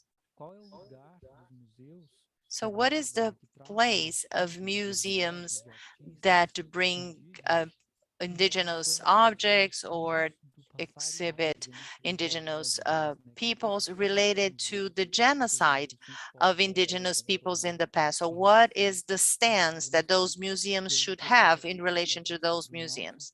There's also a question to Dirce and Susan Nelson. How can we expand the native museology to non-indigenous museums? How would you feel well represented and respected in traditional museums? Maybe this is also a question that could be answered by Greg and by Nuno. So how can native museologies be brought to non-indigenous museums and be well represented?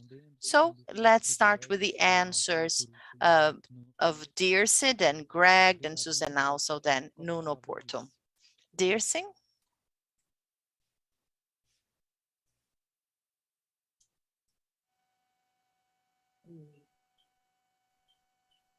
Oi, a pergunta é sobre o Museu Vurik. So the question is about the Vurik Museum. Can you please repeat the question?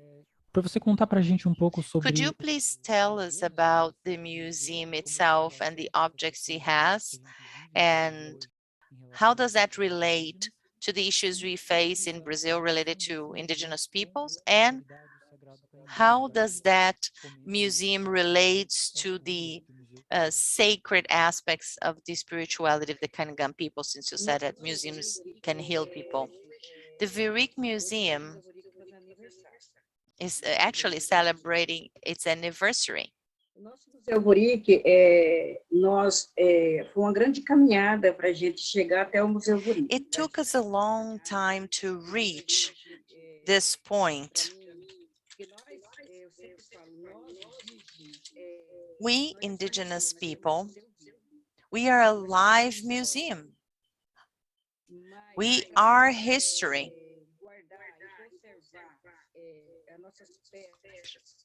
For us to keep the pieces that were made by our ancestors, we needed to learn from non-indigenous people. So for me to get to the Vurik Museum, we needed to take this long walk. There was the Ajavanuili Museum that I visited a lot. It's our home too. It's a reference to us.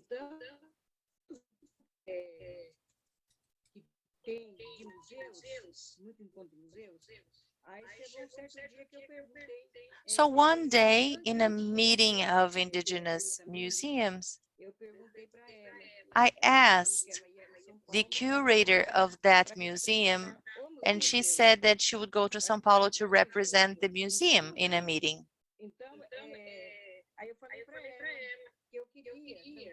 So I told her, Wanta Mimi, I also want to learn more about this museum.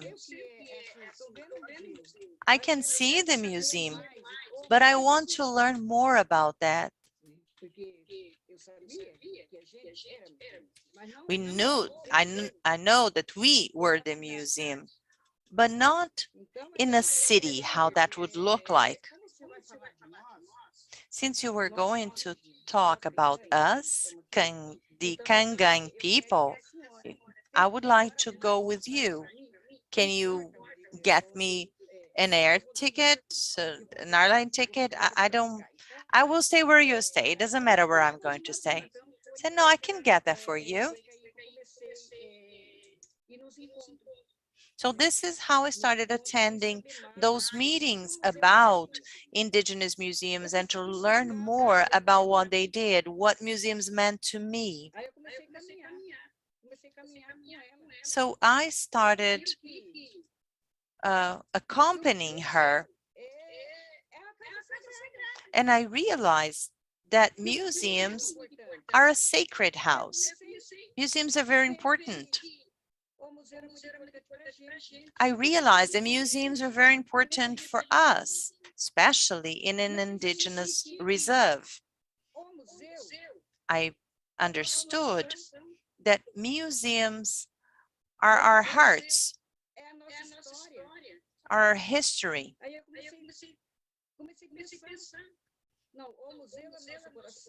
Then I started thinking about that. So museums are our hearts. Our ancestors are still alive here. They live here. They live close to us. We experience spirituality. But I didn't quite understand how it worked there. I was not familiar with the reserve that there was inside the Giavanduil museum, what they kept there. Aí depois eu passei a conhecer porque eu pedi para entrar na reserva técnica. And I only learned about that because I asked to visit that reserve. That's where it all started. So, in my trajectory in the Ivanuir Museum, Foi o Pernambuco. My daughter went to Pernambuco.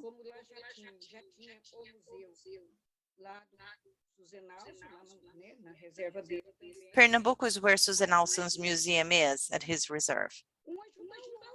So one started helping the other. One started supporting the other.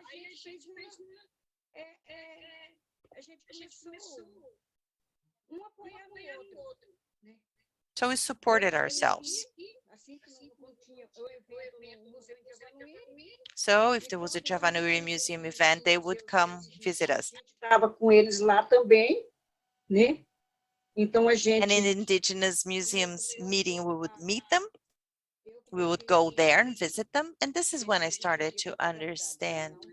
We understood about spirituality, but not much about museums. Aí eu vi a necessidade que nós tínhamos.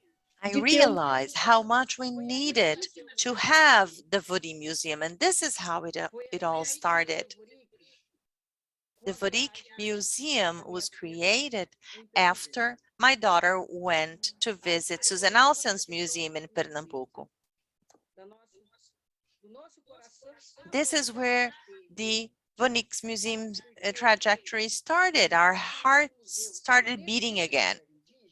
Having a museum inside our indigenous land with the pieces that we have there allows us to keep those pieces in our museum, and we can tell our own story. We can tell our story to our children and also to people who come from outside because they want to research about the Varik Museum.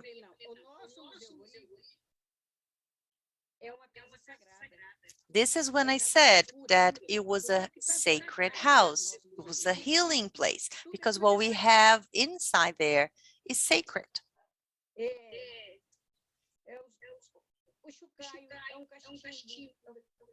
have pipes, for example, for the shamans. We have rattles from shamans. This is where we keep the pieces made by our ancestors. So this is where our ancestors are.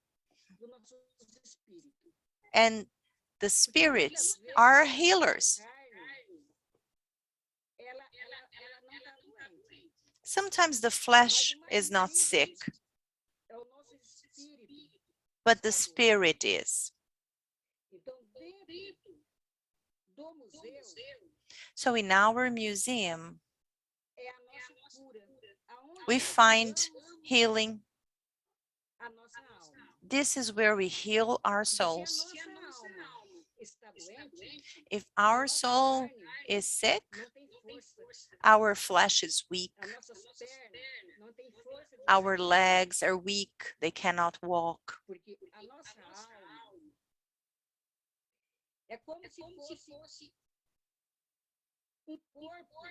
Our souls are like a body, and the flesh is like the clothes you have on your body.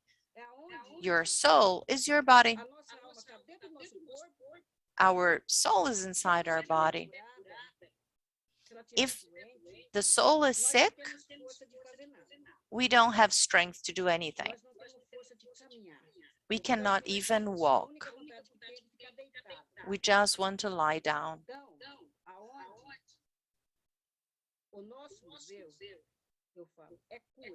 So this is why I say our museum means cure, means healing. We do everything there. We run our rituals there. We prepare our medicines there, traditional medicines. We cannot depend on chemicals, on chemical medicines. It may heal you for one thing, but it might just give you something else. So this is why I prepare our own medicines. We take our own medicines because we do not want to have different diseases. So museums mean cure. This does not happen in non-Indigenous museums, but Indigenous museums are different.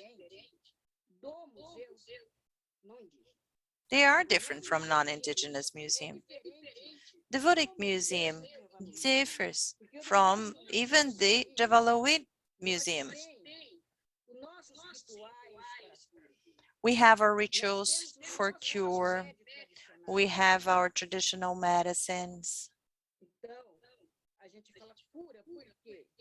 This is why we say it's healing. We take a herb bath. We talk to our ancestors. When we are taking things in the museum, we talk to them. That's healing. That's healing.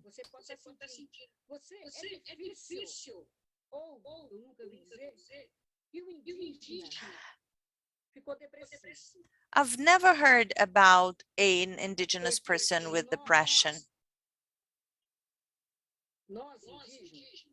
We Indigenous people, we talk. We talk to spirits. Sometimes people think we're talking to ourselves, but we're not. If you take an object, you talk to it as if you're talking to a person, because the person who owned that object is there. Então, nós cuidamos de tudo isso. So we take care of all of that. So our museum can heal us. Our museum is our heart. It's the heart of our Indigenous reserve. Everything that belongs to the reserve will belong to the Indigenous Museum, because it is our history. When people come to visit us, who is going to tell the story? We are.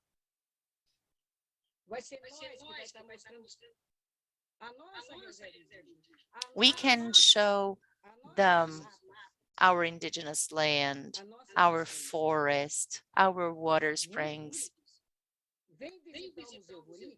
Some people come to visit the Voric Museum to heal their souls, to heal their spirits, to heal their mind. Por isso que eu falo. O museu. So, the museum means cure. This is where our ancestors are. They live there. It is a sacred house. Obrigado, Dirce. Muito bonito. Muito Thank you, Dirce. That was strong. That was beautiful. It's really touching to hear your words. Now I would like to turn over to Greg to answer the questions that would ask me. Would you like me to repeat, Greg, the questions? Oh, that's okay. I see the exhibitions I talked about are contemporary art exhibitions. So the question, how do these exhibitions impact the social political situation of Indigenous peoples in Canada, internationally, would be that it's a platform. It's a platform to bring these ideas forward. So contemporary artists are living in these times and experiencing these things and choosing to put that into their work. Sometimes, not all the times. For example, let's see if you can see this. This is the work of Rebecca Belmore, who was in the Sagahan exhibition, and it's a brutal image. It's a beautiful image and a brutal image at the same time. This woman who has this terrible wound that's been sewn together, and then coming down from the wound, what looks like blood is actually beads. And it's an image about, in part about resilience.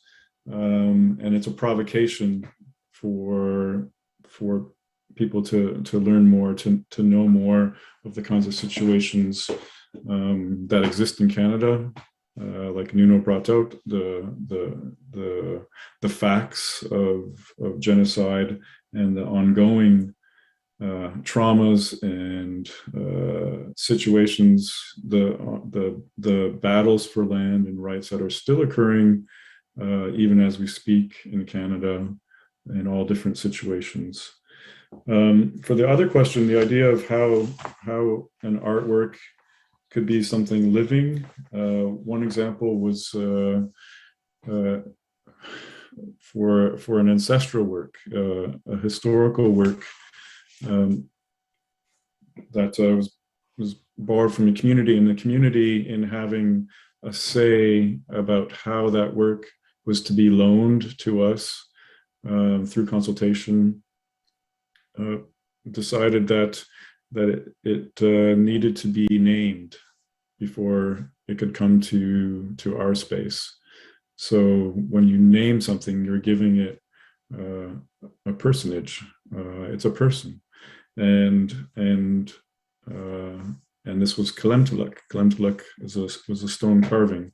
Is a stone carving, and Kalemtuluk needed to be cared for by our conservators. They had to learn new ways to handle the object, and we had to learn new ways to put to have Kalemtuluk living in our exhibit space.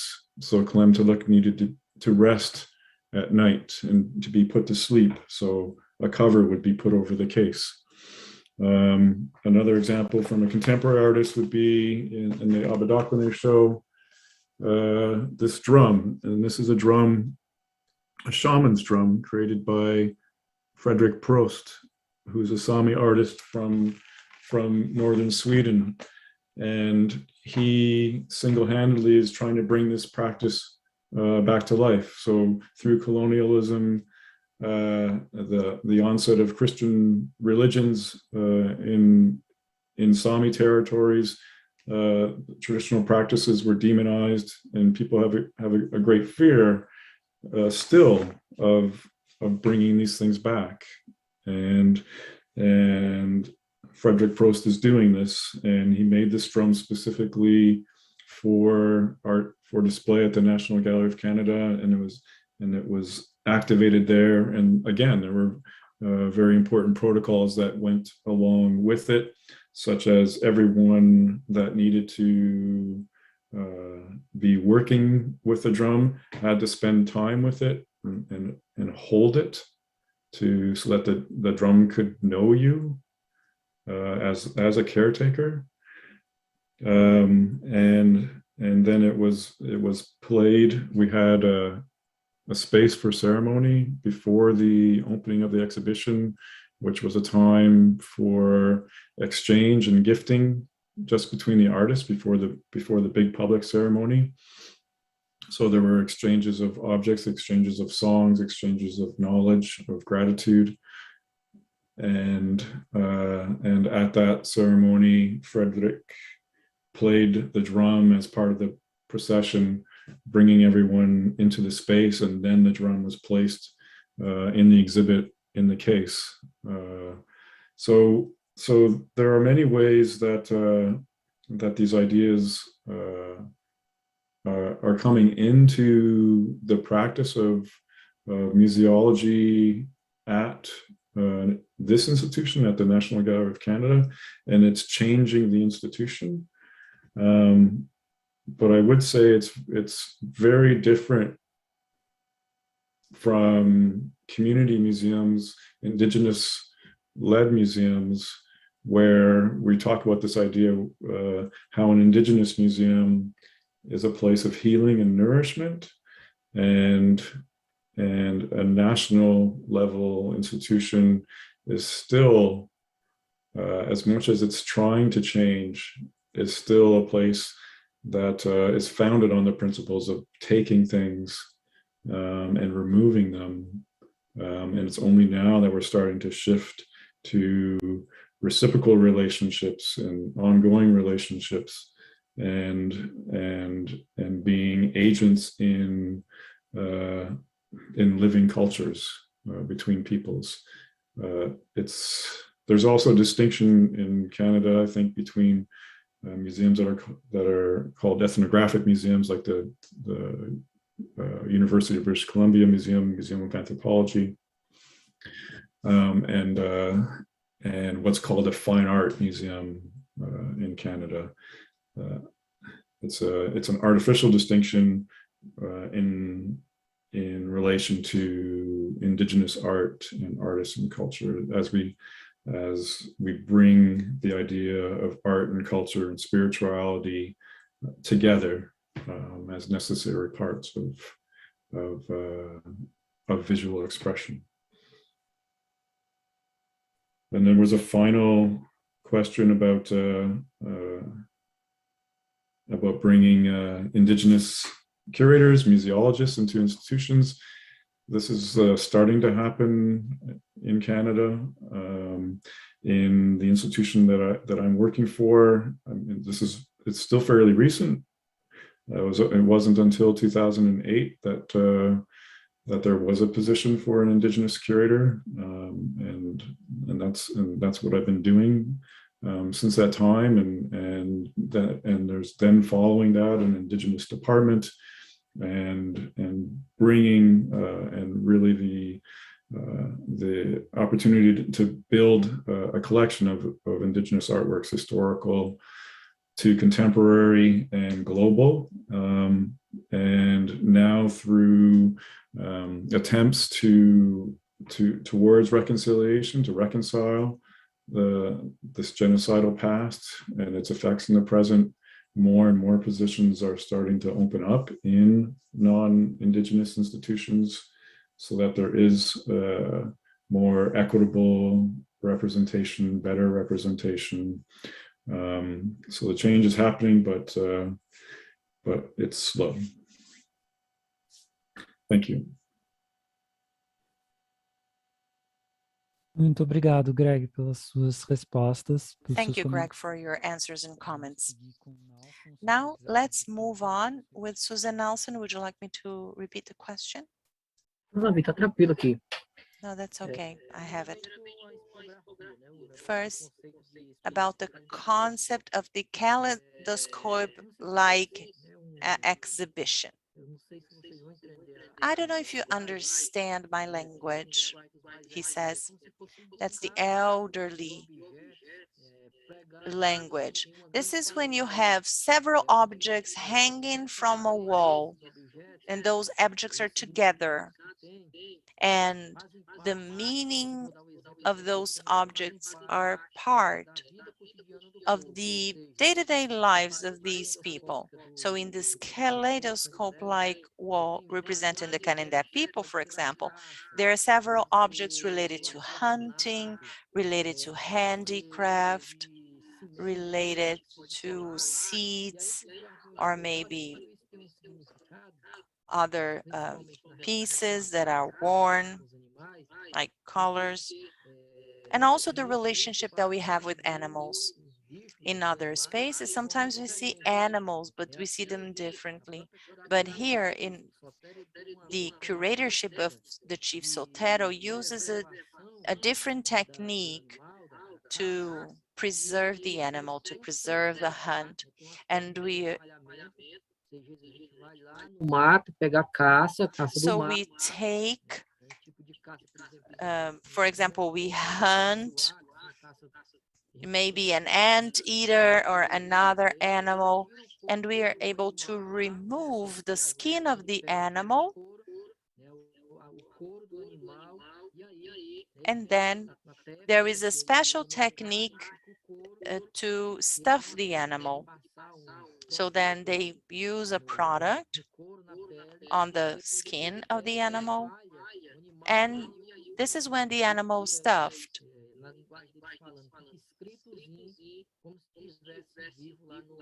So it looks like the animal is alive, and this is part of the exhibition. This is what I call the kaleidoscope-like exhibition.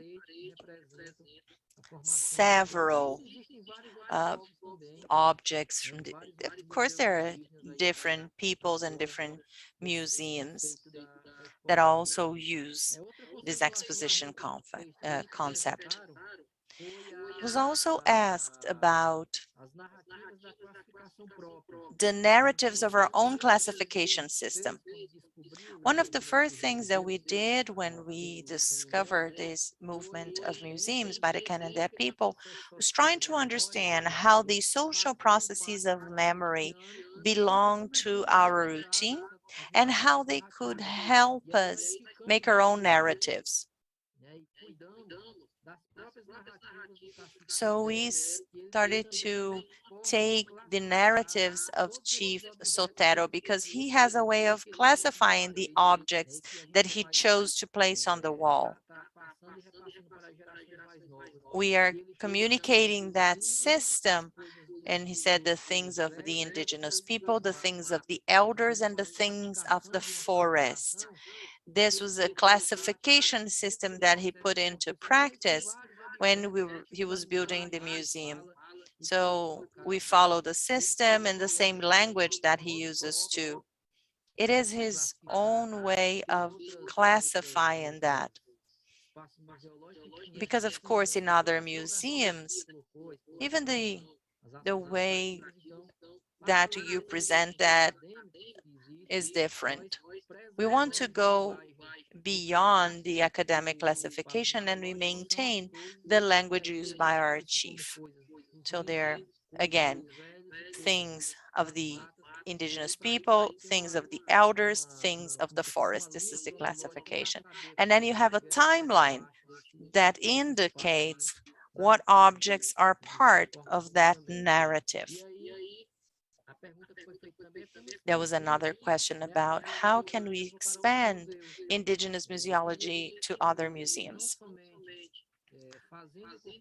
Not only we need to do that by making indigenous people to take a leading role in their story, but also have a relationship like we have with the Masp Museum, allowing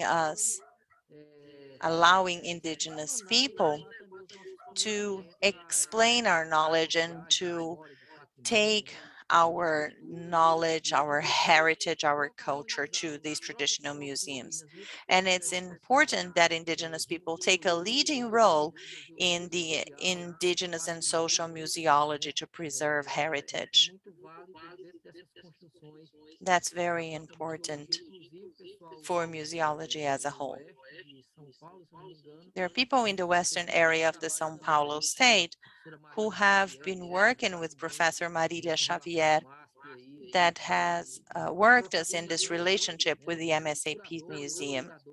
And curators and also custodians of our memory, people who work in indigenous people, are having the opportunity of taking our knowledge, the tradition and museum, to decolonize this thought that everything is just displayed by non-indigenous people. It's important to show that we also have our epistemology and that we can contribute to this area of museology as well by sharing our day-to-day processes. This is what I had to tell you. Muito obrigado, Suzana Nelson. Pode falar. Thank you, Suzana Nelson. Now, Nuno Porto, you have the floor. Thank you. Eu iria tentar colocar as coisas no seguinte sentido. I was going to try and present things in a certain sense, thinking about that museums are local institutions. Obviously, there can be ramifications that are more global, but I would say that one of the main effects of the museum is with the communities where it's located. And we can think about the case of the Vancouver situation here. We have a territory that is quite close by, and therefore we have an opportunity of working as a forum of sorts to make sure that the indigenous communities, you know, the different indigenous peoples, they can have a say in the museum, so they can have some type of interference in our work. This is absolutely necessary. If we are doing exhibitions about whichever topic or working with whichever institutions, you need to have a staff or a team that has stakeholders, right? And people have to be interested as well. I mean, you need to have some people that are interested, but you have to liaise with the communities that produce these objects, and that has to be integrated. And just like I was saying before about the learning process, about the colonial process that we are seeing today, we need to open up those doors in an effective way, not only in terms of, you know, intentions, but that has to happen in an effective way to bring new meaning to those contexts. We have to consider the pragmatic possibility that a lot of the things that are called objects by the institution, indeed, they are not objects for the communities that they produced, and they cannot be dealt with as objectives from that perspective. It's not easy, and it's not definite by any measure. It's a process, and it's a process that is continuous. We are always engaging in it. As we take steps, we just realize how long the road is. So therefore, we have to consider all these aspects, really.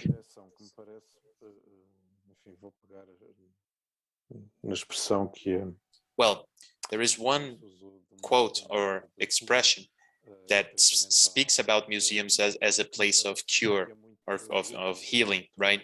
And I think that is very descriptive of what happens also with the Museum of Anthropology, in the sense that when we got into this process which allows for a new appropriation, a new connection with the communities, you know, with their material possessions, and above all else, within this genocide context that the indigenous communities were subjected to, and the lies that they were subjected to in terms of the new immigrants that came in. I think this is a relearning moment. It's a moment to learn new things. And therefore, this ability of the museum seems to me like it's very powerful.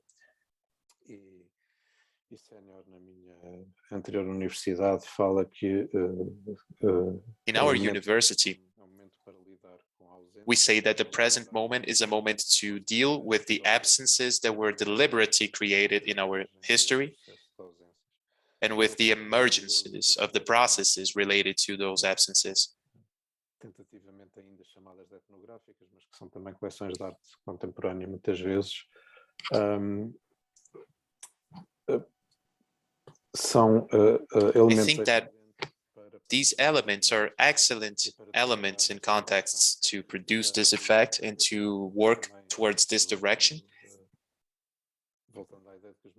And also going back to the idea that the museums are very local institutions, it's a huge privilege to be able to work with a university that sits at a privileged location, at a strategic location of indigenous importance. And therefore, we recognize and we appreciate that work.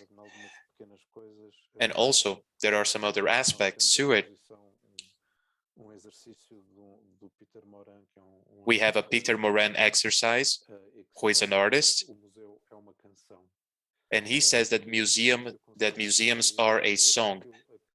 And the exercise is to say that this is institutionally being called a museum, but is described through chanting.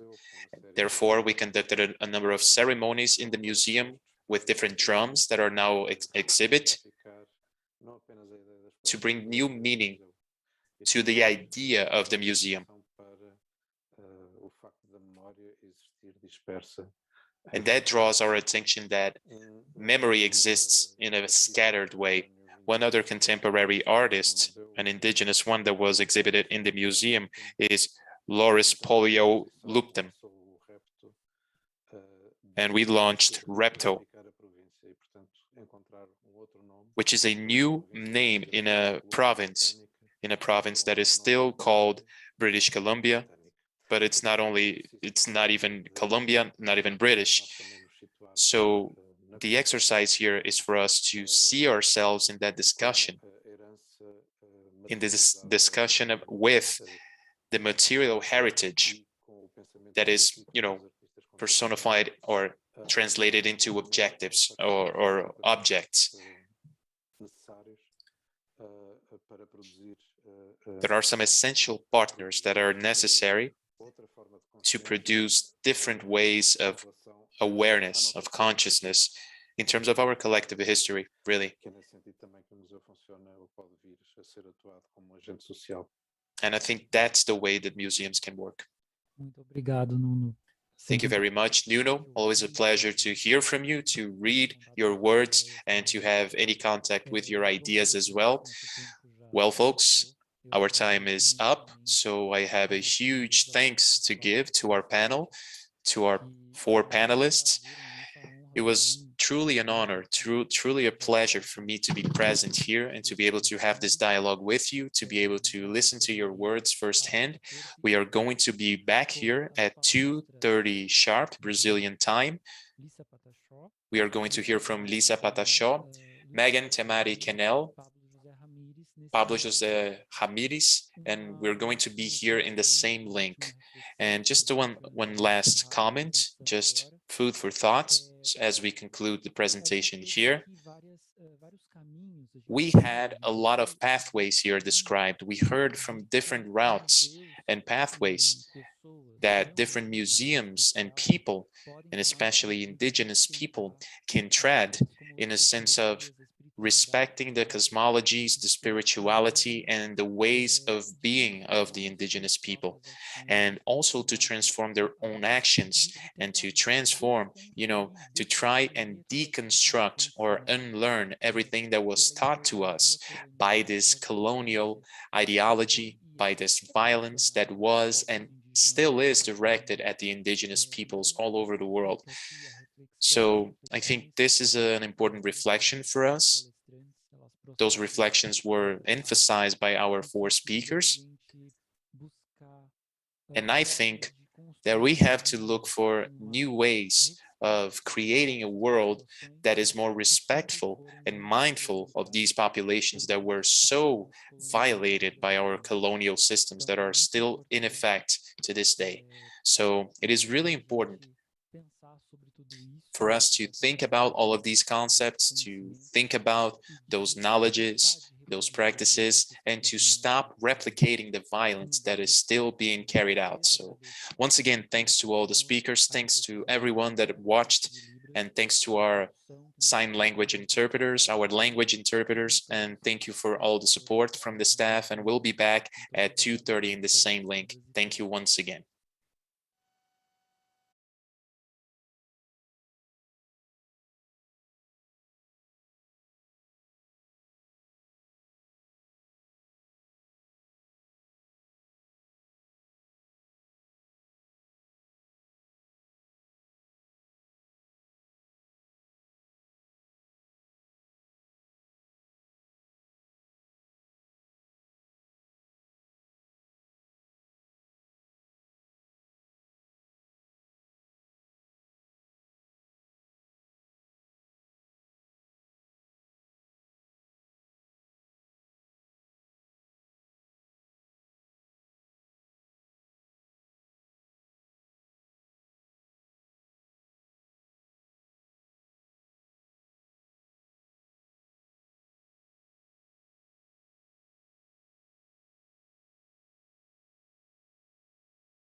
Hi, Pablo. Hi, Anna. How are you? I'm good, and you? I'm good. I'm good. Yeah. First of all, you can see the border below interpretation. Yes. Yes, I can see it. Yeah, I want you to choose English because everything that I talk in Portuguese, you will turn in English. All right. Okay. Okay, you choose it. I make a test. No. Hi, this is the interpreter. Can you hear me? English. So should I just English. Yes. or okay.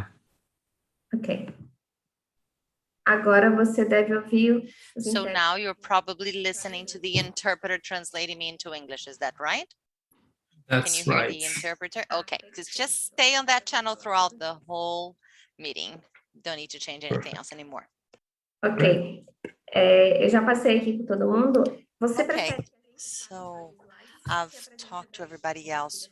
Would you rather share your screen and share your slides yourself, or would you rather me to do it?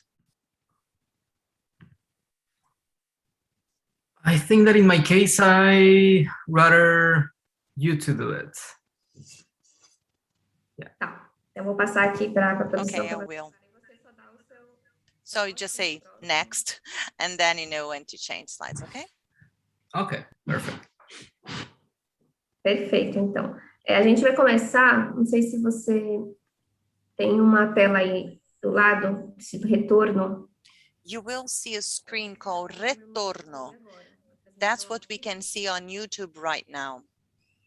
Do you see one of the screens here on Zoom? Probably on the right-hand side, you see different people, different cameras, and then there's this still image with a white background called Retorno. We will start in 8 minutes. Guilherme Gil Frida, which is our assistant curator, is going to be our mediator of this session. It is a pleasure to be here with you. We will have 4 slots of 20 minutes, then a 30-minute discussion session. So we have rounds of session. In this session, we have questions for each speaker, and then a round with all of them if there is enough time. Perfect. Great meeting you, Guillermo. What is the order of the presentations? É a Dona Alissa Patachó, depois Dona é a Lisa Patachó first, then you, then Luis Eloy Terena, and finally Mega Tamati Quanel.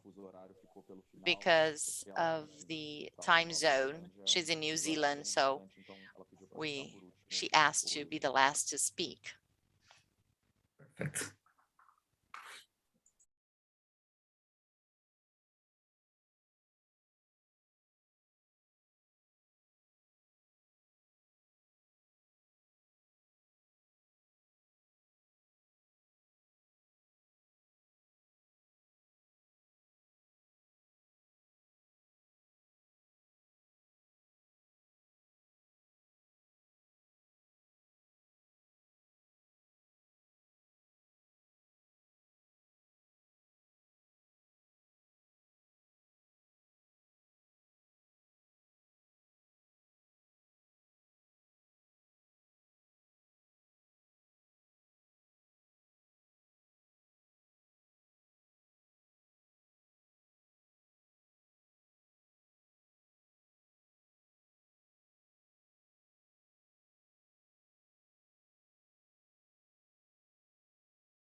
Boa tarde, pessoal. Bem-vindos. Good afternoon, everyone. Welcome, welcome, ladies and gentlemen. Welcome to the seminar of Indigenous Stories, now in the second session of the day, in the afternoon. We had an excellent session during the morning. We heard from great speakers, had some great discussion. This seminar is being organized by myself and everyone at Masp, David, Adriano, André, Miriam, Sandra, all of them work in the museum. So thanks so much to all of the involved. I would also like to pay tribute to Jaider Isbel, our curator, artist, researcher, and partner that passed away last week. This seminar, in a way, is dedicated to Jaider. So I'm going to introduce the first speaker of the afternoon, Lisa Patachó. She lives in the Muam Indigenous village in the city of Itapecerica in the state of Minas Gerais. She is a Patachó indigenous person, married, 6 children, 8 grandchildren, daughter of Earth and Mother Nature. And she has a book that she published, and she has a book in the works. She participates on meetings around healthcare and nourishment. She is at the front lines on the struggle for the village and likes to work with the land. Her life professors were the forests, rivers, mangroves, and the ocean. And today she teaches traditional knowledge. So that being said, I hand it over to Lisa Patachó.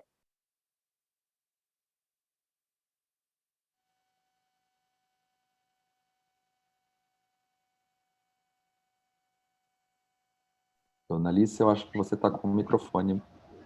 Yes, I think you are on mute. Bom dia, boa tarde, boa noite.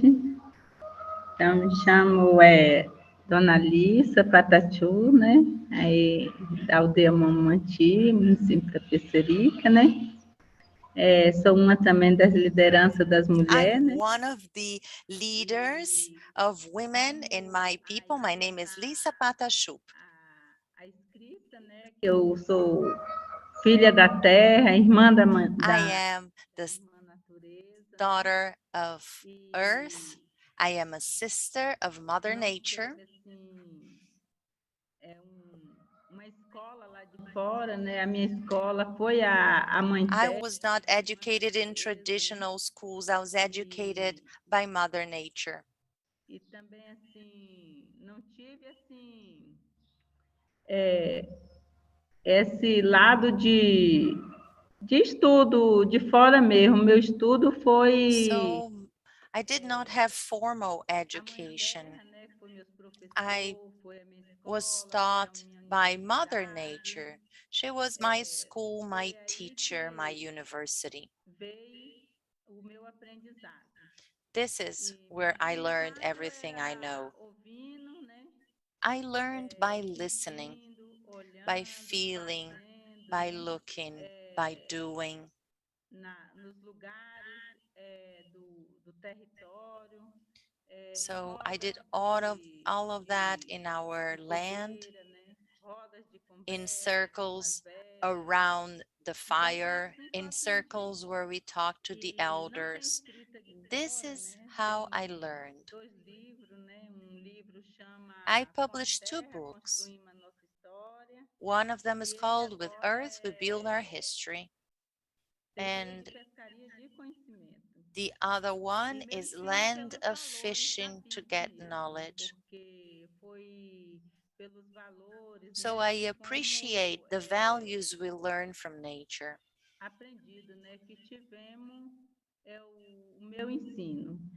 This is how I was taught.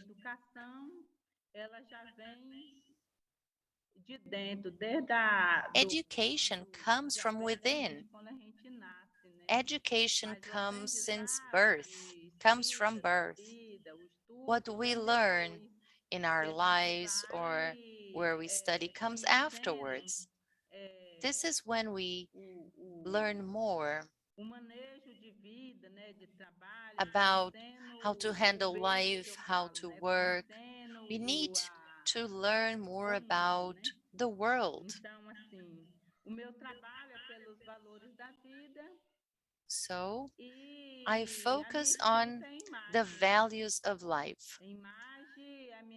The way that I write is it's an ancestral writing. I use images.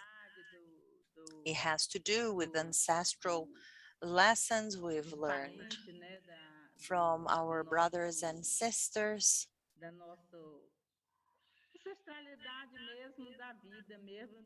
what we have learned from life, from people, from our culture. We learn from our beliefs, from religion, from our life, from our history, the history of the land, the history from our ancestors, our customs and habits. This is how we write.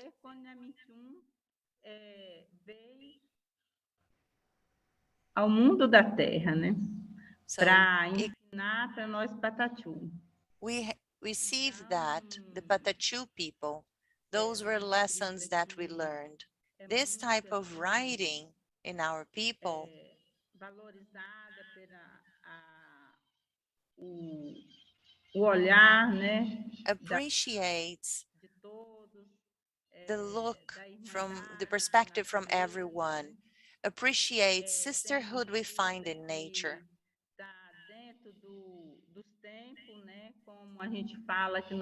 Some writings are current. We have two major times.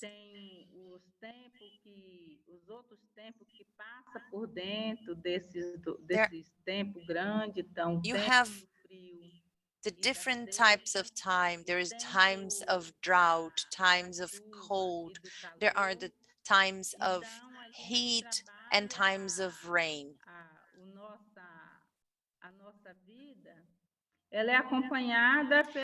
Our lives are accompanied by our knowledge of these times. This is true in our territory. This is true all over the world.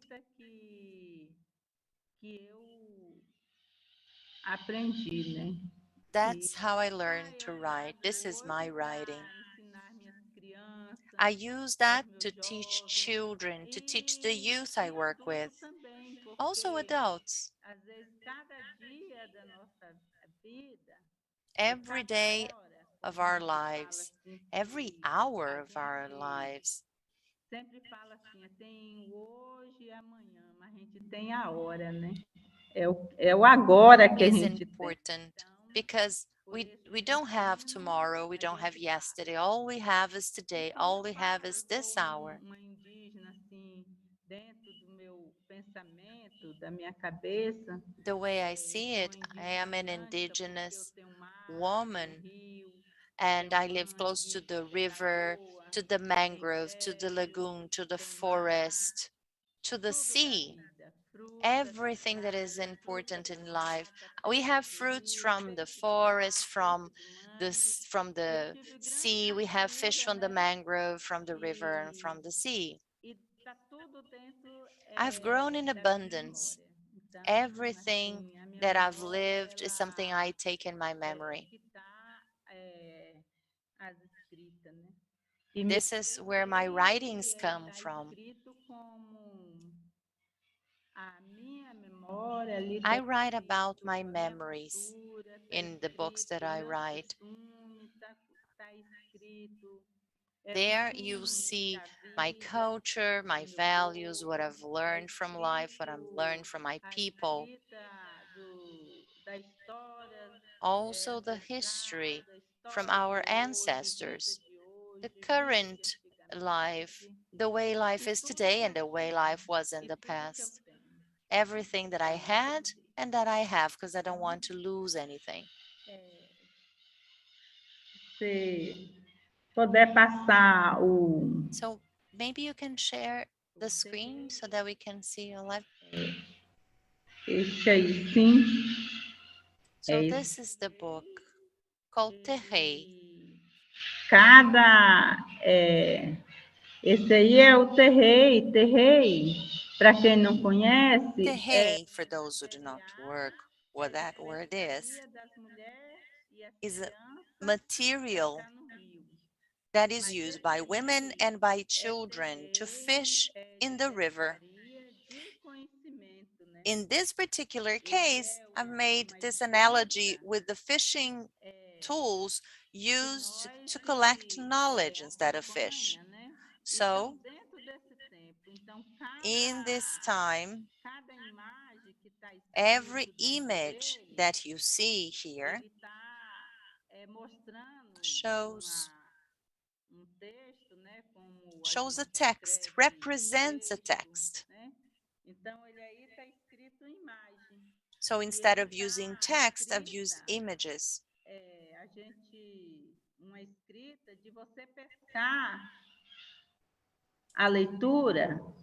So you see, you can fish. You fish here. You fish in a book. The terrain, the fishing tools are used so that you can select the fish that you want to bring home to eat. If it is a small fish and it still needs to grow, you just put it back in the water so that it can grow.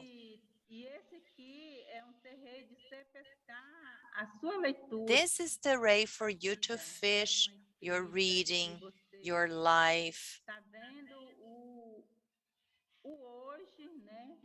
Here you see today. In those images, you see that what you can fish. So how you can read the letters, but letters are not in print. Those letters are images. And they bring the memories and the culture of our people. It represents life. It represents the life we've lived. This terrain brings a new way to teach people. Dessa forma. This is how I work with those books. I cannot write in print.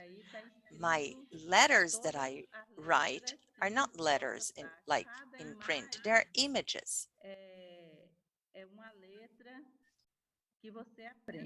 So you learn through these images. Here you see different times. Each piece of this terrain, as you see, this is one time. This is the way that I represent what we are doing right now and how we are following this up.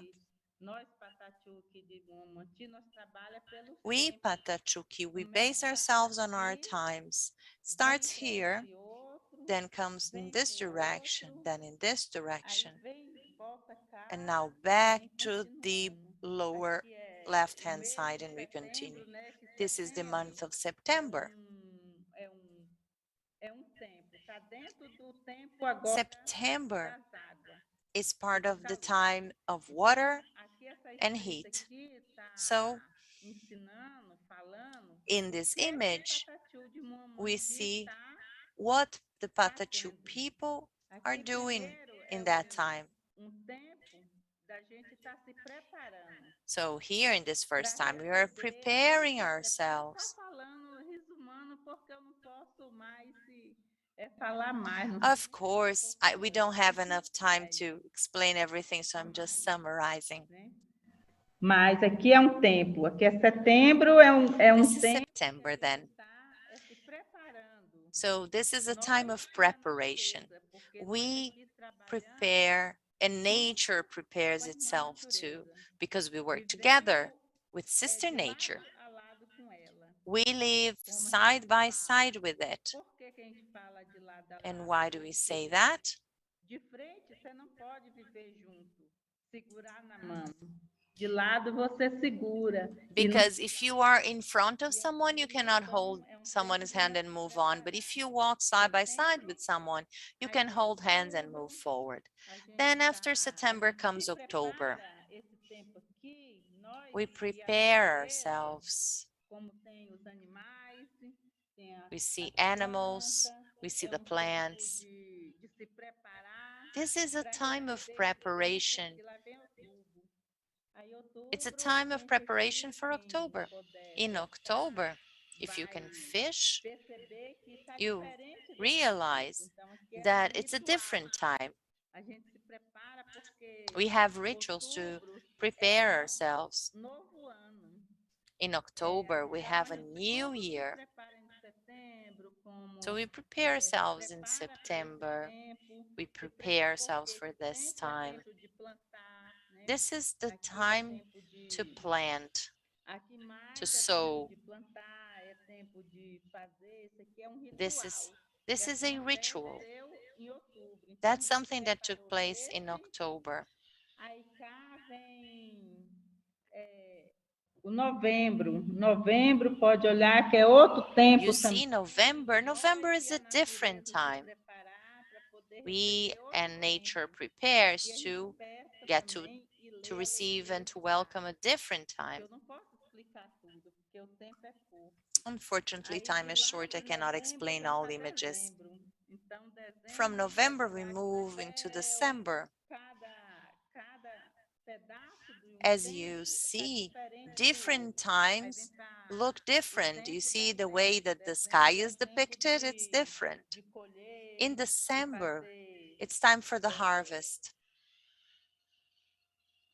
cuidar das maninhas, que são as formigas, para as It plantas. is Aí vê a pescaria time que to tem dentro do terreiro. be aware of the ants. E aí vem para janeiro.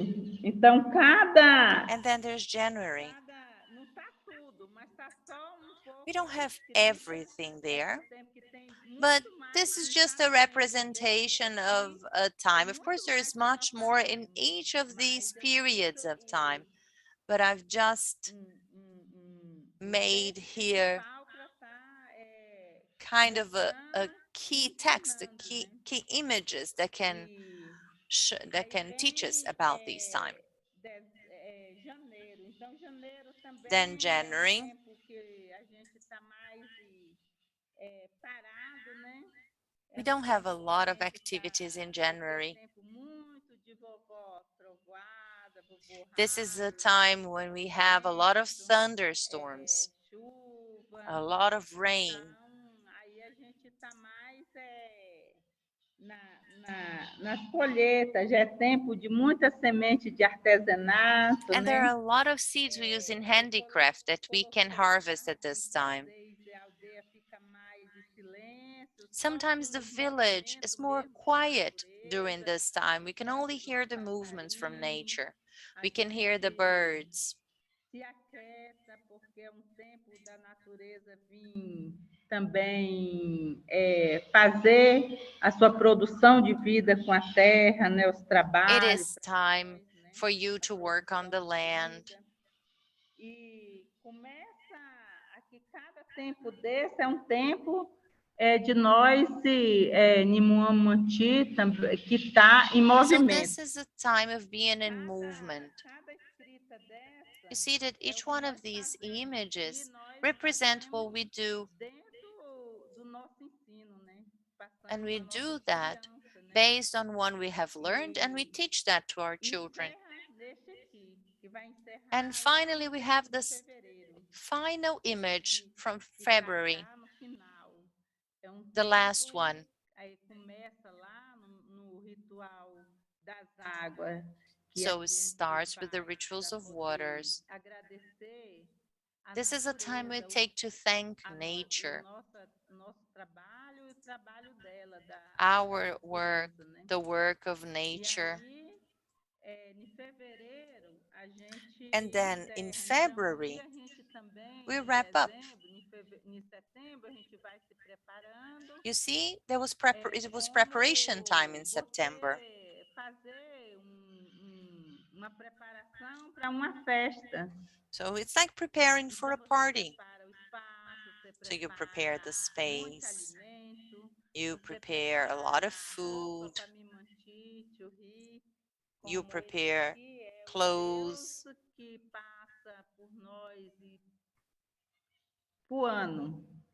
This is like the God that comes to visit us each year, and each year we wait for that God with new clothes. And it needs to be taken from a leaf in the flooded areas. There is this ritual, the water bath to celebrate nature. We dance. So you see, that cycle ends in February when we have another ritual, a ritual of gratitude where we thank for what we have sowed and harvested, what has grown, what has survived, and therefore, and so on. In October, we have a ritual to thank nature for everything that nature has given us.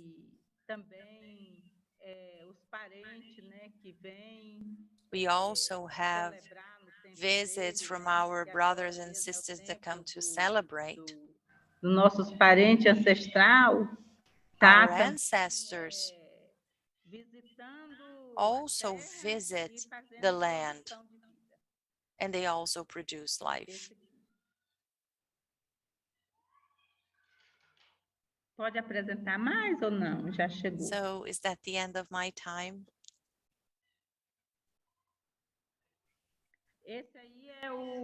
This is another image. Again, a terrain.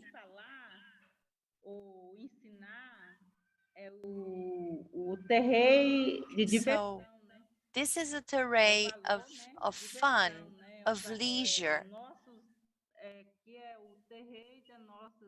This terrain represents the type of games and plays that we have in our area, in our land. Aí já nós já prepara fevereiro, aí de fevereiro depois So a gente já February is preparation time, and again there are other times of preparation. Those are different preparations for different things we do in life, different games. They have specific names. They mean different things to us. Those are games that are specific to the Patachu culture. These are related to fun. You see, they're all games. This is called the leap of the fish. This is called peteco. This is an arch, bow and arrow, basically. This is another game that they play with different marbles. Manda is another game. The Yanamichun brings those plays to us. These games are prepared using wood, usually done by men. Next one.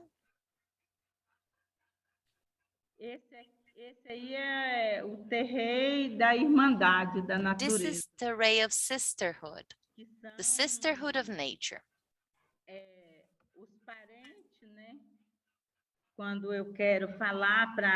When I want to explain children about our brothers and sisters, about the sisterhood we have in the Patachu people, we represent them here in this image because they live with us. They live with us in nature. So all animals and birds They are part of the Patachu family. They are our brothers and sisters.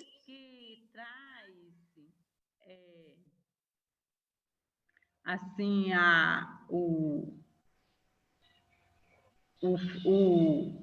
o primeiro aviso dos tempos. They are the ones who bring the first signs of times for us, the first warnings.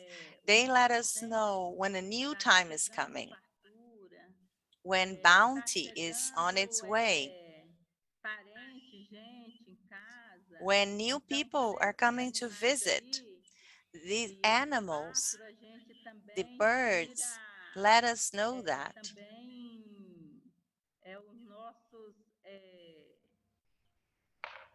Chegada também é de vida, né? They are also related to our life. They are part of nature, but they are related to us too. Dos animais voador, né? Então isso é muito assim importante. We are in our culture, and we teach that to children. Flying animals or birds are very important. De família, de parente que a gente tem, como Some young people are not familiar with that, with our relatives that are not just humans. We have relatives in plants and in animals. They're part of nature.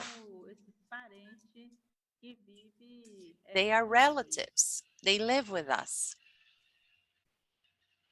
Esse aí é o terreiro da Irmandade.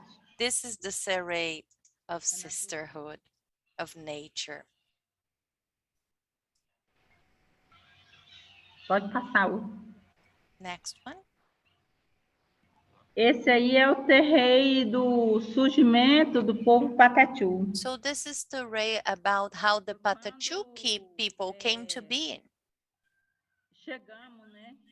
Que nem a gente. How we got to earth. Eu falei que tem terreiro das histórias, né? There are two rays that can describe our history, our ancestrals. There are two rays that describe the feelings and the people. There are two rays that represent sisterhood. And this one is about our people and how our people came to earth, how we got to earth. Nascido, né? Como a gente fala, que por isso que nós temos ritual. This is why we have a ritual that we perform in October. This is when we celebrate when we came to earth as a people. Our new year starts in October. It's the time of the waters. This is when Patachus came to earth. We have this relationship with life, with the seeds, with plants, with animals and birds, with waters, with rocks, with everything that is part of our life, involving us and nature. E aí nós viemos por uma grande chuva, né? Que deu. We were born when there was this big rain, and we came down to earth, and we came from earth. It's like we were grown from the land. This is how we came to be.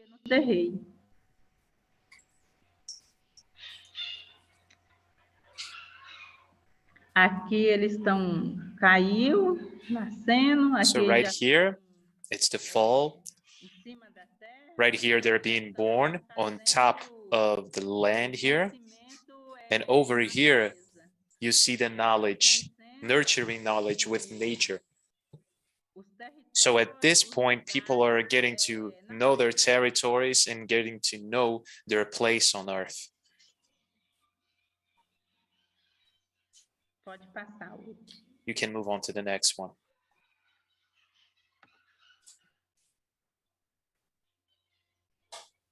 Se você vê que já tá bom, você pode Can só you see this here?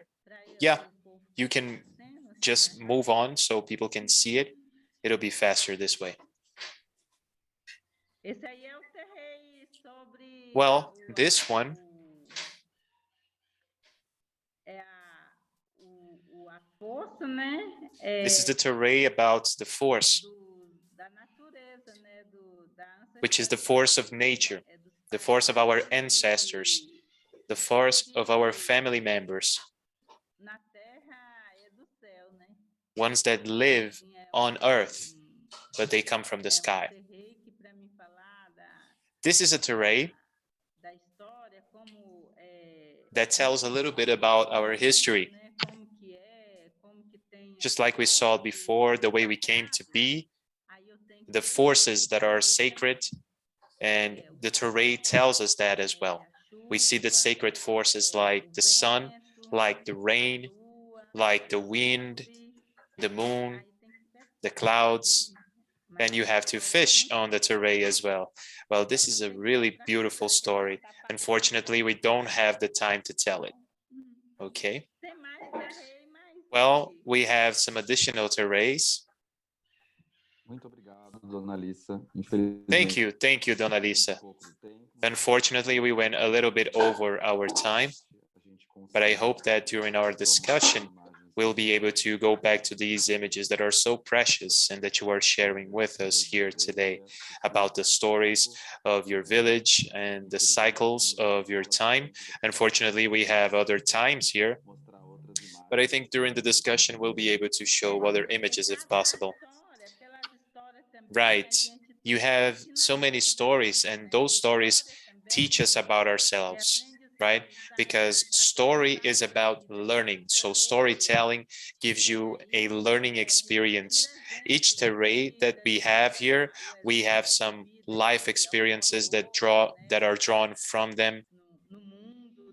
We see examples just to the world in general, and that also helps us to get prepared.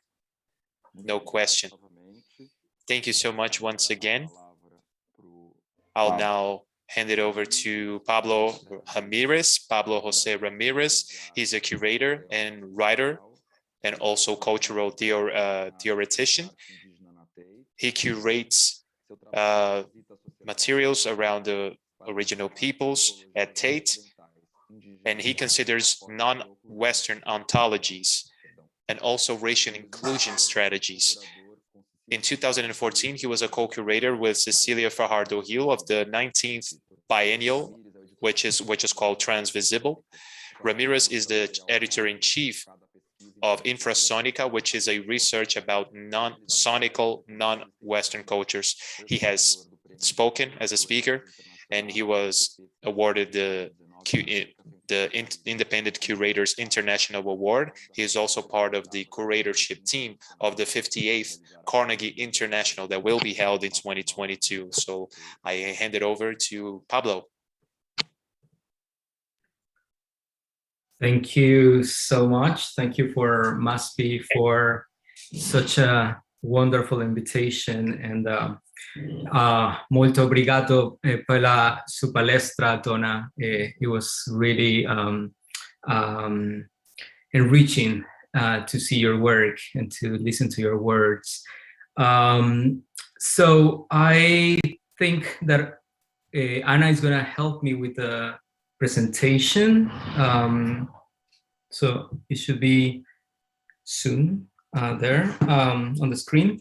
So I'm discussing some introductory ideas this time around two concepts. One is ancestrality, and the other is the notion of the contemporary.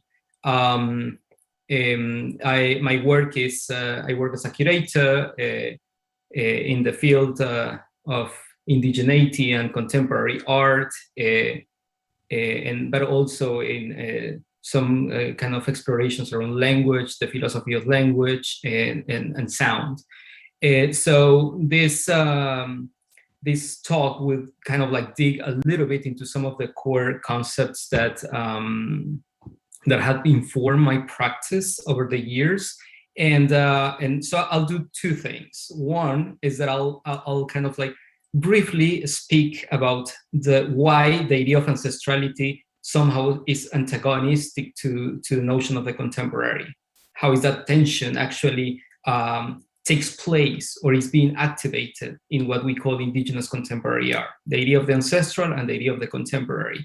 And I think that also Dana mentioned some things about time and about how somehow what Western cultures have thought as non-animated objects have agency on themselves. So this kind of agency of matter is something that it's being actualized in the production of indigenous artists. So I'll discuss these two categories, and then briefly I'll mention one example that is quite recently, and it is a word that I'm just starting to explore, which are notions of transduction, stones, and fermentation. So that is based on the work of Maya Cachiquel artist Edgar Calel. So I'm gonna mention this work that was just presented at Frieze London in the last edition, and I think that is quite kind of an interesting example of these predicaments of the contemporary. So we'll go to the next slide, please, Anna.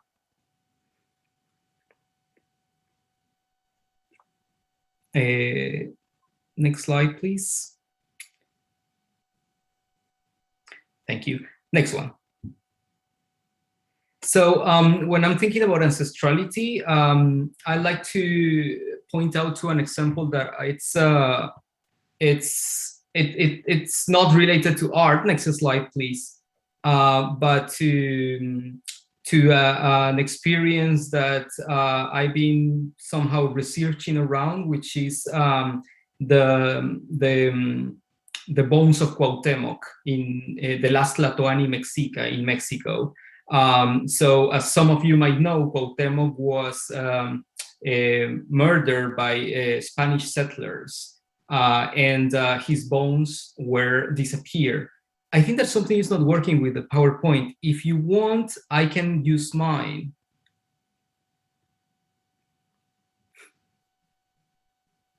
Let me know if you want me to share mine. If it's faster, maybe it makes more sense, but just let me know, okay? Thank you. So the bones of Cuauhtémoc were basically kept secret for over 4 centuries until in the early 20th century, in the town of Ixcatoyapan in Mexico, a school professor approached the priest of the church saying that he knew where the bones of Cuauhtémoc were buried. And we're talking about the last Tlatoani Mexica, such an important political figure, what some have called the sovereign, which embodies the political and the spiritual power, right? So the significance of Cuauhtémoc's bones in the midst of the development of the project of the modern nation state in Mexico was quite revealing and was quite disruptive. So there was this commission of anthropologists led by Elena Guzman, next slide please, and Doña Elena did a research around the bones, architectural studies of the church, carbon prints, carbon tests, and so on. So at the end, the result of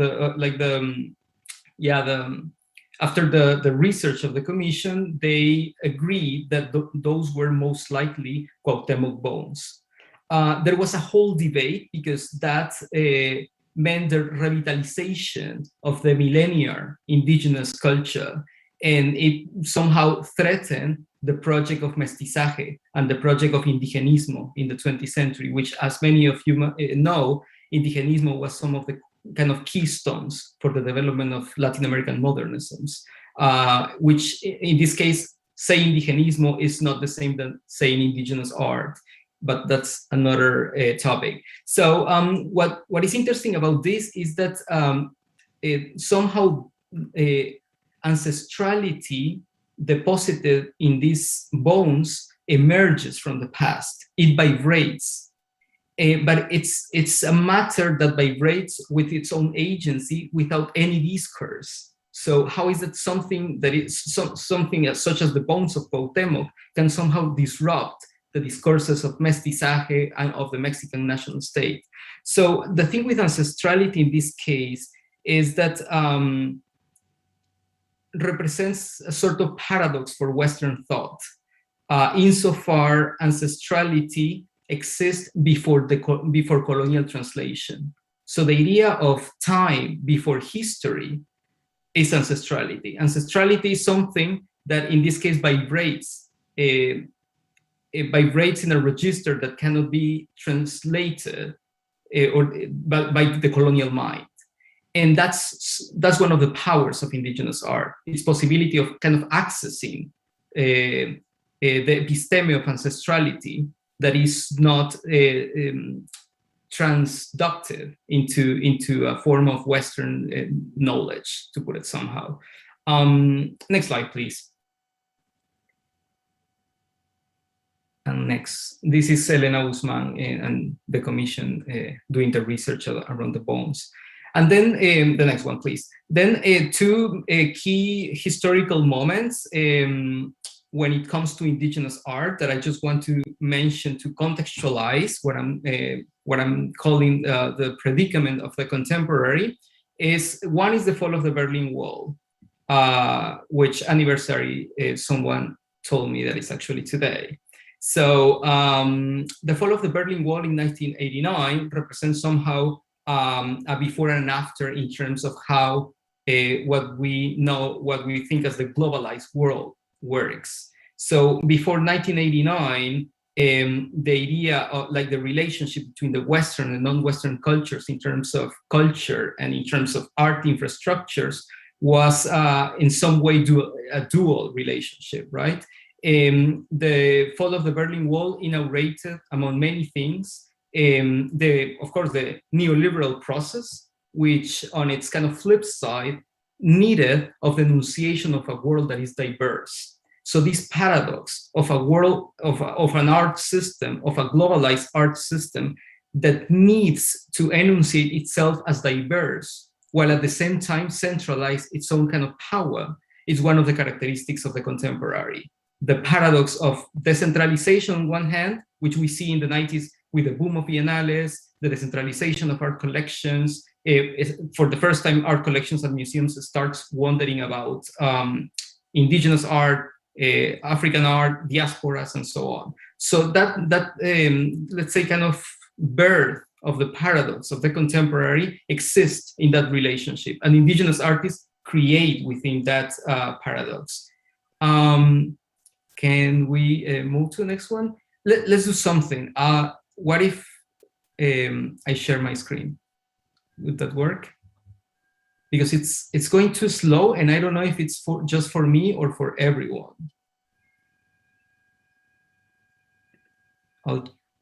If you allow me, I can try to share it here.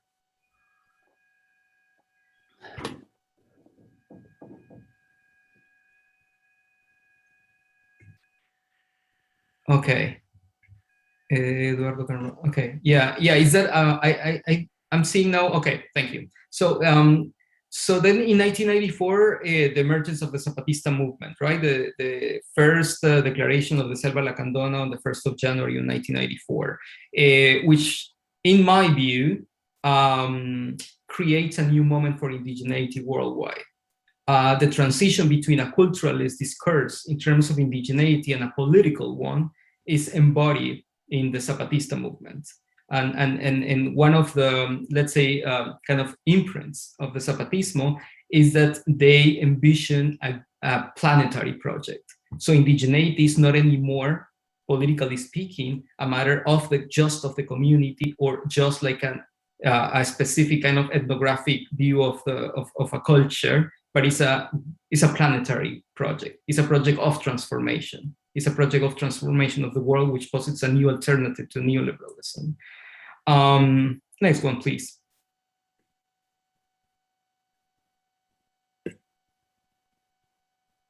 So then jumping to this example that I want to share with you, this is a work by Edgar Kalel, and I call this second chapter Stones and Fermentation. Next one, please. So as I mentioned before, through the agitated halls of Frieze London, of this very well-known art fair in London, the gallery Proyectos Ultravioleta presented the work, The Echo of an Ancient Form of Knowledge, from Maya Cachiquelari's Edgar Calel, which is the one that you see on the screen. If we can jump from the next one, for the next one, please. The work consists of a constellation of stones of different sizes distributed in the floor and all across the booth, in this case in the art fair. On top of the stones, as you see, different fruits are congregated, collected from, in this case, they were collected from Brixton Market, the ones that we're gonna see at the end. This is another iteration, one of the first iterations of the work at the Bienal Pais. The fruits placed on the stones group themselves as a constellation with trajectory subjected to visitors' whim. Its simplicity comparable just to its visual steer. So I think that it might be helpful in order to see this work and to kind of maybe have some keys to read it, is to see the installation as a form of what some have called semantic condensation.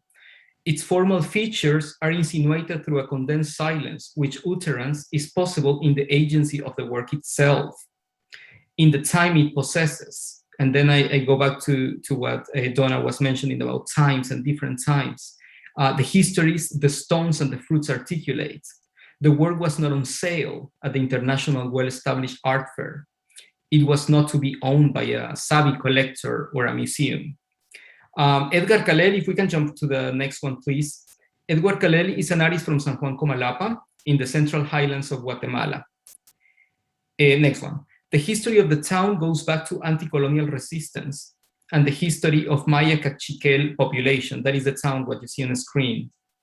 The town has been a true artistic breeding ground since the early 20th century.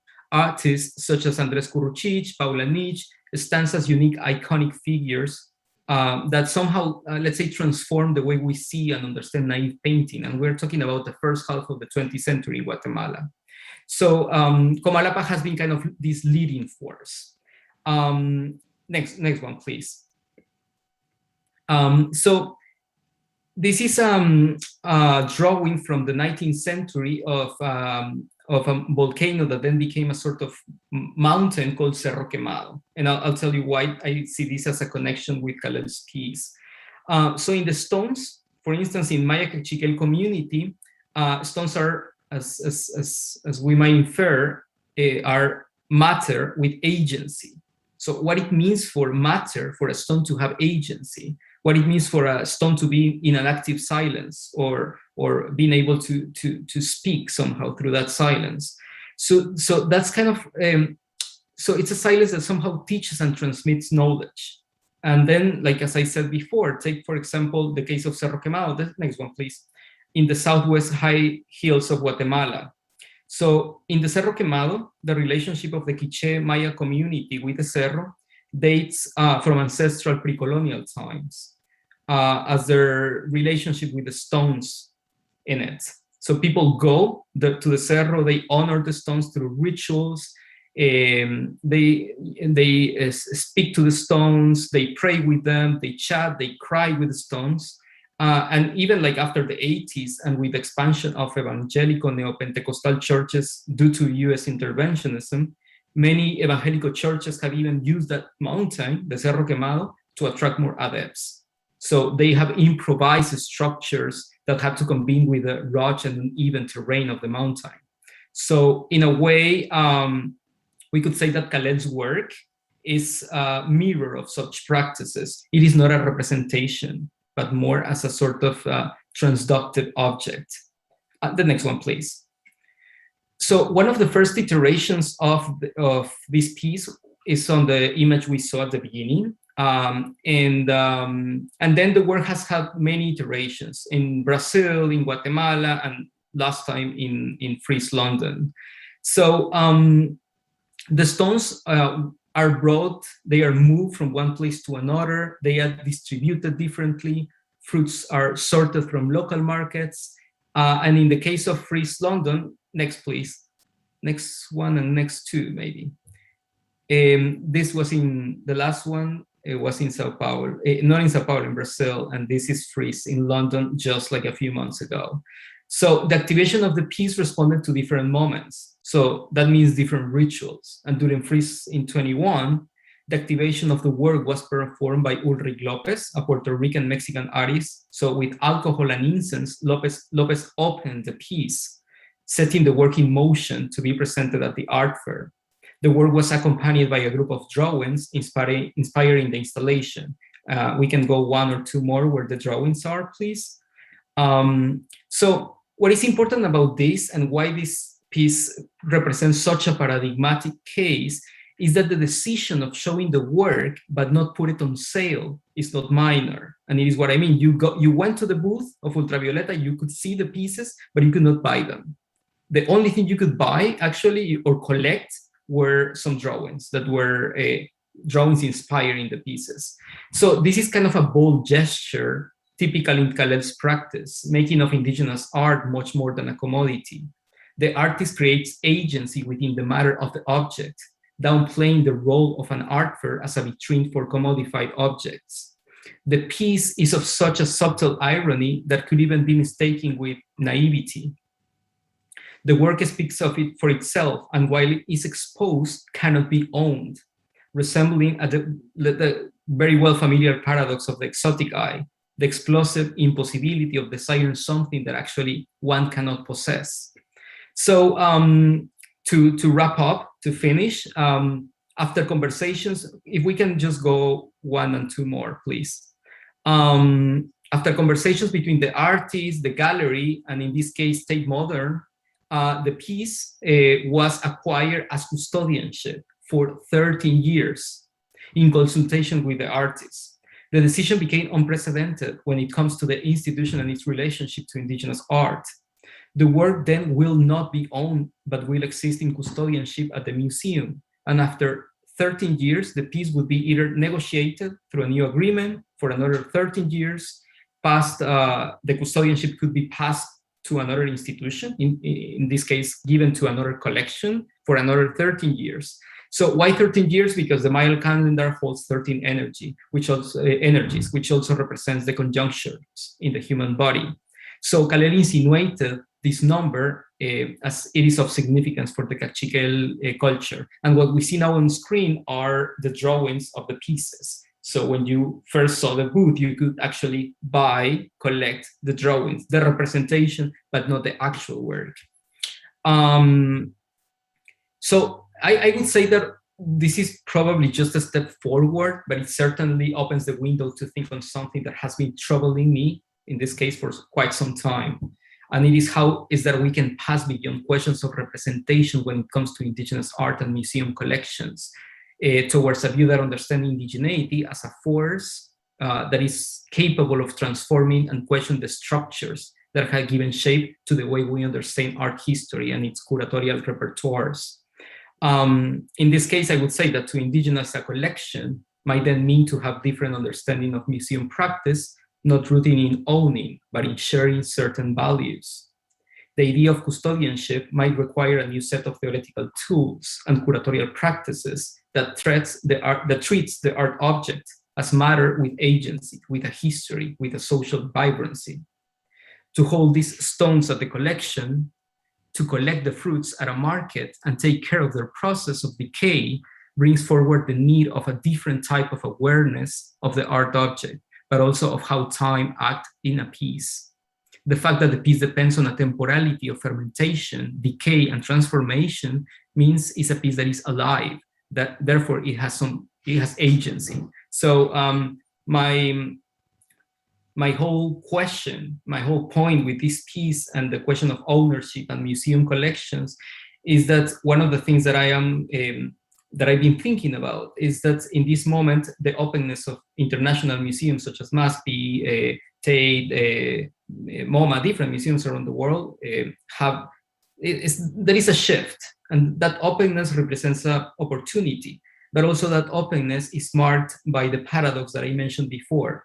Like the more you enunciate yourself as inclusive, the more you affirm yourself or your own practice as the universal canon. So that's the nature of contemporary art. So the question is, how is that we engage with indigenous art practices? Is it about collecting more indigenous art? Is it about something else? Is it about indigenize a collection? What it would mean to indigenize a collection? And these are open questions. And I think that the work that Masp is doing with the seminar and the exhibition that you're about to do, it's actually a great response to that. So I'll leave it there. Thank you. Muito obrigado, Pablo. Thank you so much, Pablo. Thank you so much for your speech. Sobre o tempo, Very também. important issues that come across in terms of time, in terms of the commoditization of art pieces, of indigenous art. Most of all, how to exhibit those works, how to keep their life preserved in the exhibition space, and how to deal with those archives. So we're definitely going to open that up for debate in the Q&A. Right now, I'm going to introduce the third speaker, Luis Eloy Terena, who is an indigenous lawyer of the Terena indigenous peoples. He was the coordinator of the legal team to articulate with indigenous peoples in Brazil and the organization of the Brazilian Amazon indigenous peoples, COIAB. He's a doctor by the FRJ University. And he's also had his studies in Paris. So please, Eloy, take it away. Hello, everyone. Good afternoon. I'd like to greet those who are seeing us from Brazil. I am talking from Glasgow. I am participating in the COP26 summit together with the other indigenous leaders. I would like to thank Guilherme for the introduction. I would like to greet Lisa and Pablo who preceded me. I would also like to thank MASP for this initiative and for inviting me. The topic that I'm going to address has to do with indigenous peoples in the current backdrop, talking about the judicialization of public policies. I would like to take this opportunity not only to talk about the circumstances involving the indigenous peoples today because of a development of an extremely violent policy, but I would also like to raise the aspect, the cultural aspect in this discussion. When we talk about indigenous rights, we are talking about rights that are supported on the cultural dimension, on the cultural identity of those peoples. This is not a debate to be conducted apart from the current debate. So when we talk about land demarcation in Brazil, when we talk about the protection of the land that has already been demarked or recognized, and also when we talk about public policies directly targeted at indigenous peoples like education, health, pension funds, social welfare, we are talking about the need to recognize cultural diversity. In theoretical terms, this is clear, but in practical terms, we see that this is a major challenge in Brazil. One of the first points has to do with when people want to deny rights to indigenous people. You start by denying them their identity. There's a process of trying to make their identity invisible, denying their identity. This is a structural process that is deeply related to racism in the country. So not appreciating indigenous production is also associated with that. So I would like to start by drawing your attention to this. In Brazil, indigenous peoples are constantly fighting for their rights, their land rights, but the land rights do not come on their own. Those rights are associated with the cultural aspects. The Brazilian Constitution recognizes the originary rights of indigenous people. And it has established this concept of traditionally occupied land, which is based on cultural specificity. And that's how difficult it is, especially for those in the legal world, to understand what is indigenous land, considering the cultural aspects. The relationship that indigenous peoples have with their land is different from the relationship that non-indigenous people have with their property. That's the major difficulty we face. And until not long ago, we were discussed in the Supreme Court the determination on how we should determine land demarcation. Some people advocate for granting indigenous people their rights, but ignoring their culture, their specific way to live, of understanding the world, and how they relate with territories. And they try to do that by establishing a date as of which they started occupying the land. In the proposal I sent to you, I would like to talk about ADPF 709. This is a bill that was proposed last year in the Supreme Court in Brazil. And there are 2 points that are important regarding that. First, the legitimacy of recognizing the rights of indigenous people to be in their land, of what we call the jurisdiction thereof, the Supreme Court, after 33 years after the Constitution was enacted. And also that the Supreme Court accepted a petition of an indigenous group that is not regularly established according to Western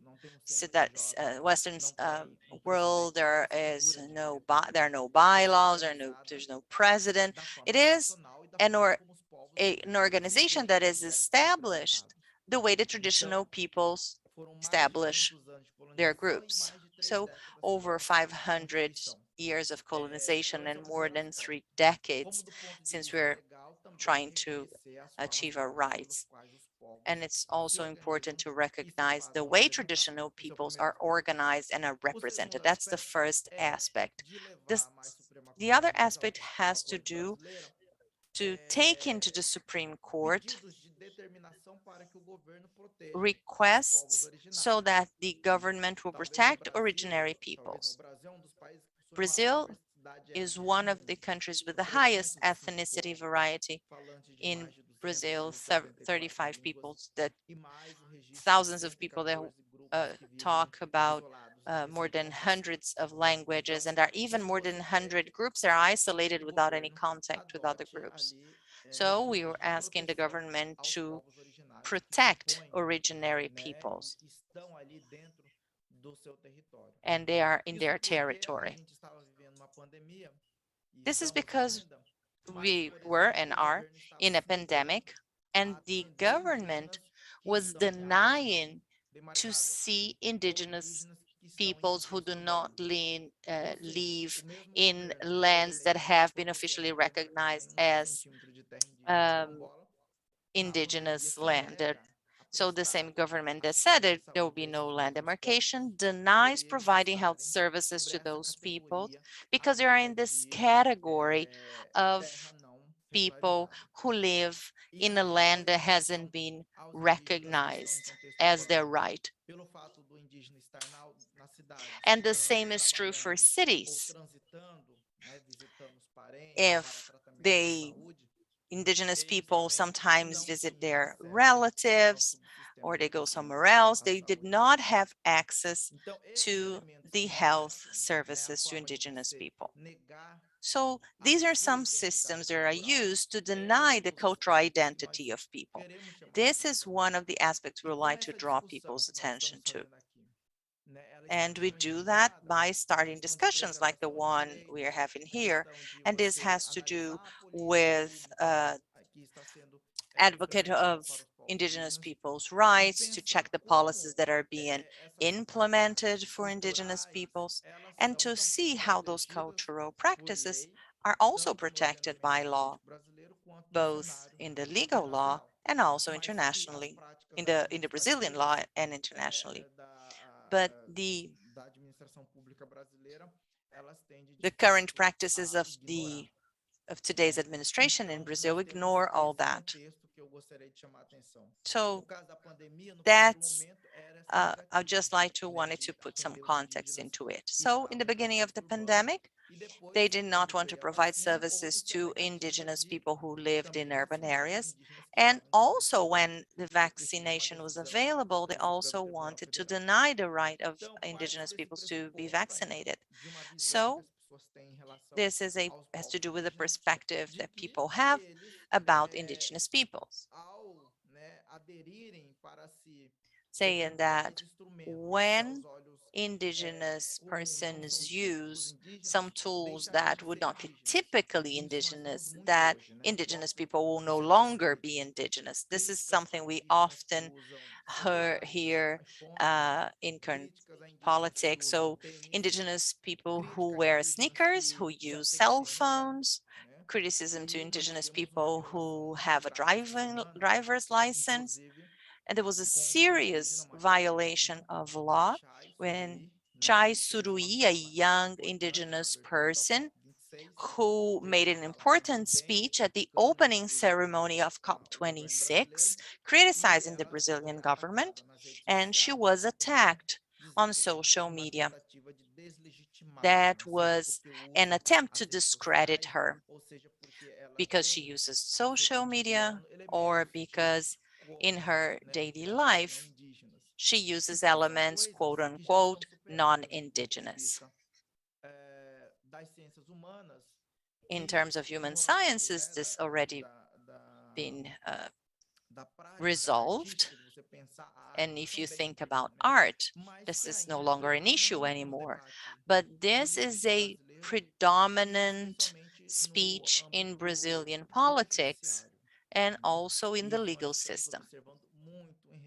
We see this very often. So people use these arguments to discredit the cultural identity of a given people or of a given community or of a given Indigenous person. This is a violation of their rights. But there is a positive aspect I'd like to draw your attention to. What we have seen is that there are some Indigenous communities to resume some of their activities. We have seen in the past 2 decades in Brazil a strong movement to reoccupy their land of people who have been confined in small land reserves or who were simply dumped from their lands, expelled from their lands, and they are now going back to their original lands. And as these process of recovery of the land happens, we see that people also want to recover their culture. You see that this is something they want to retrieve. Some of these communities are more active. Mother language, for example, you see that when they start this movement of going back to their land, they speak the Indigenous language rather than Portuguese. And this also has to do with Indigenous education. Teachers start to design their classrooms not in a traditional way, but in the way that Indigenous people have traditionally done, appreciating the knowledge of the elders and also opening the curriculum so that not only the mandatory themes are taught, but also other themes are addressed that are crucial to prepare those children to live in an Indigenous community in that land and oftentimes in a world in constant conflict. So indigenous children are prepared for that now.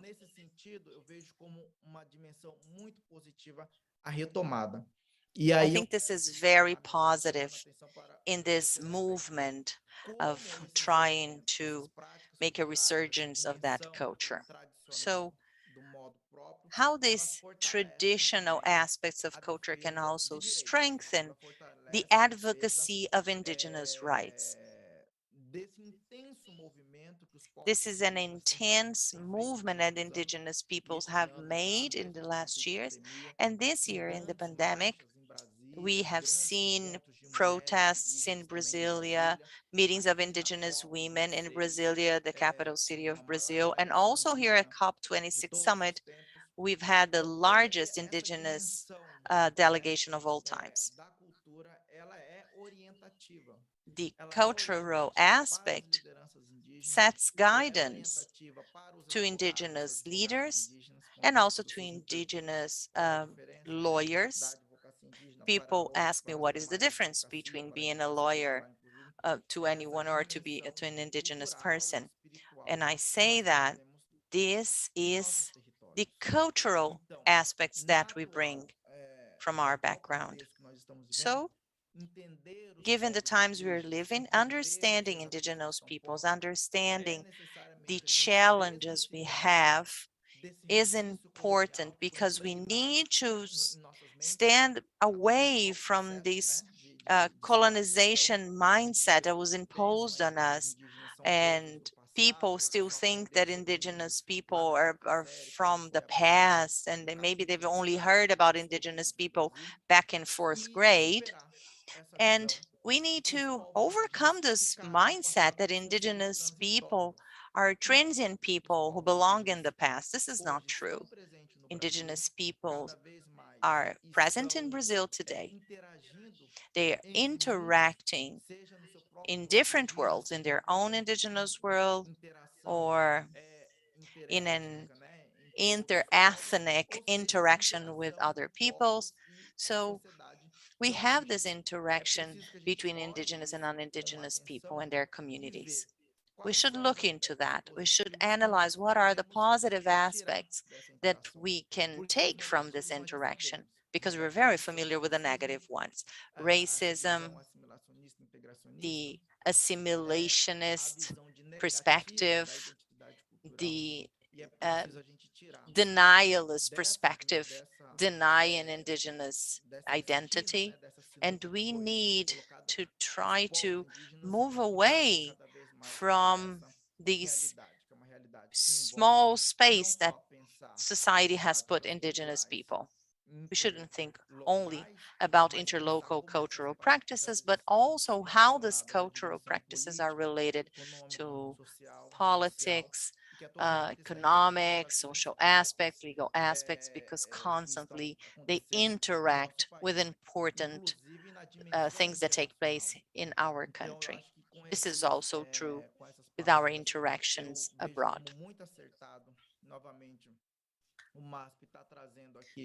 I think it's very fortunate that MASP is raising this discussion and bringing indigenous speakers from different areas of the country, giving continuity to this discussion in other exhibitions and discussions from previous time, and adding into that this attempt to balance traditional knowledge and other types of knowledge, especially those that have been obtained or acquired by indigenous people who, for example, attended the university or other type of educational background.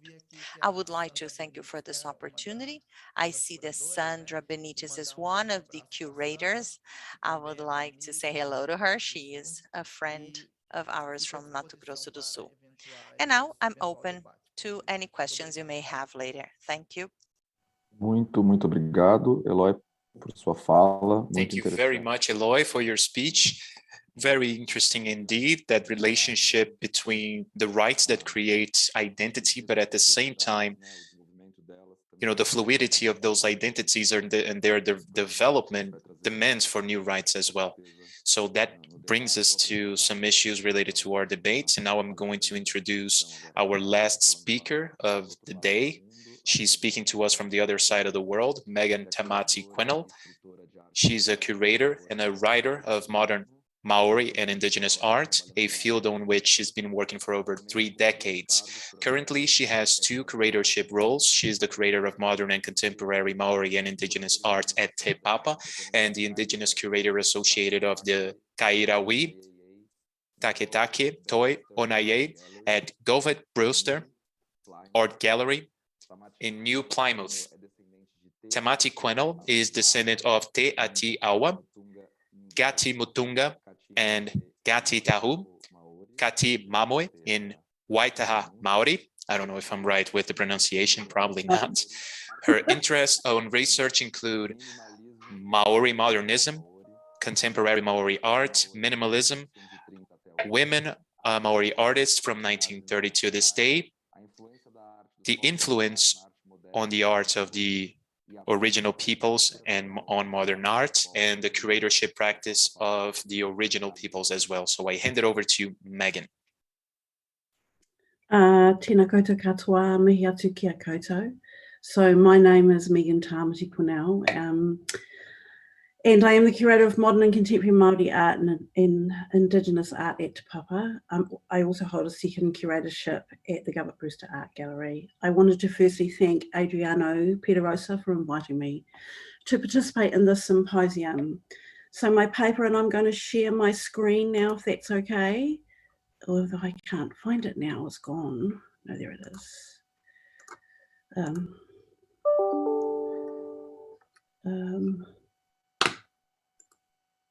Oh, I can't find it. I'm sorry, I can't find the... I don't know how to share my screen.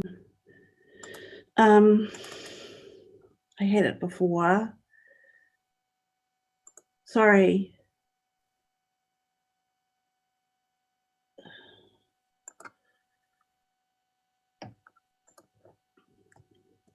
I'm sorry, I've lost my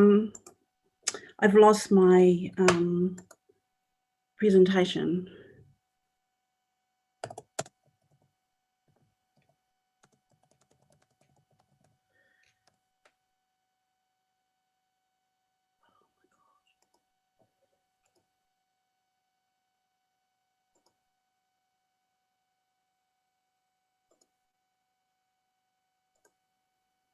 Yeah, but I've changed it, so it's not working now. I need to find my own one, sorry.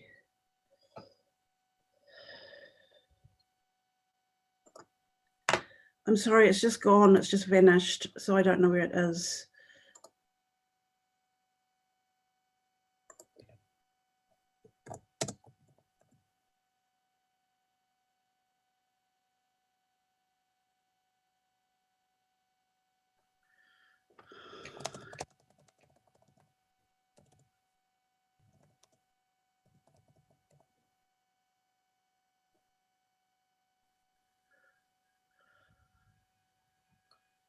I'm so sorry. I'm so sorry. I don't know where it's gone. It's just dropped off my screen completely.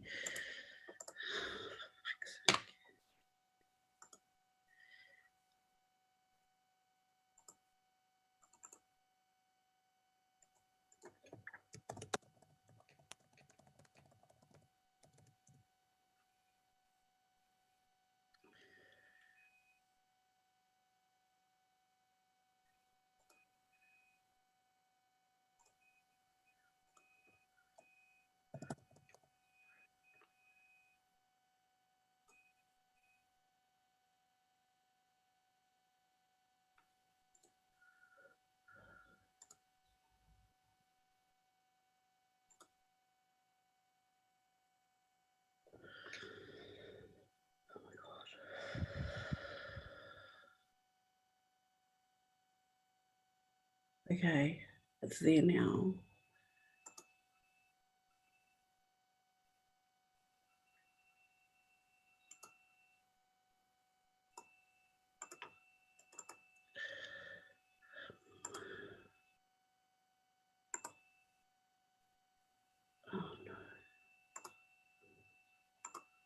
I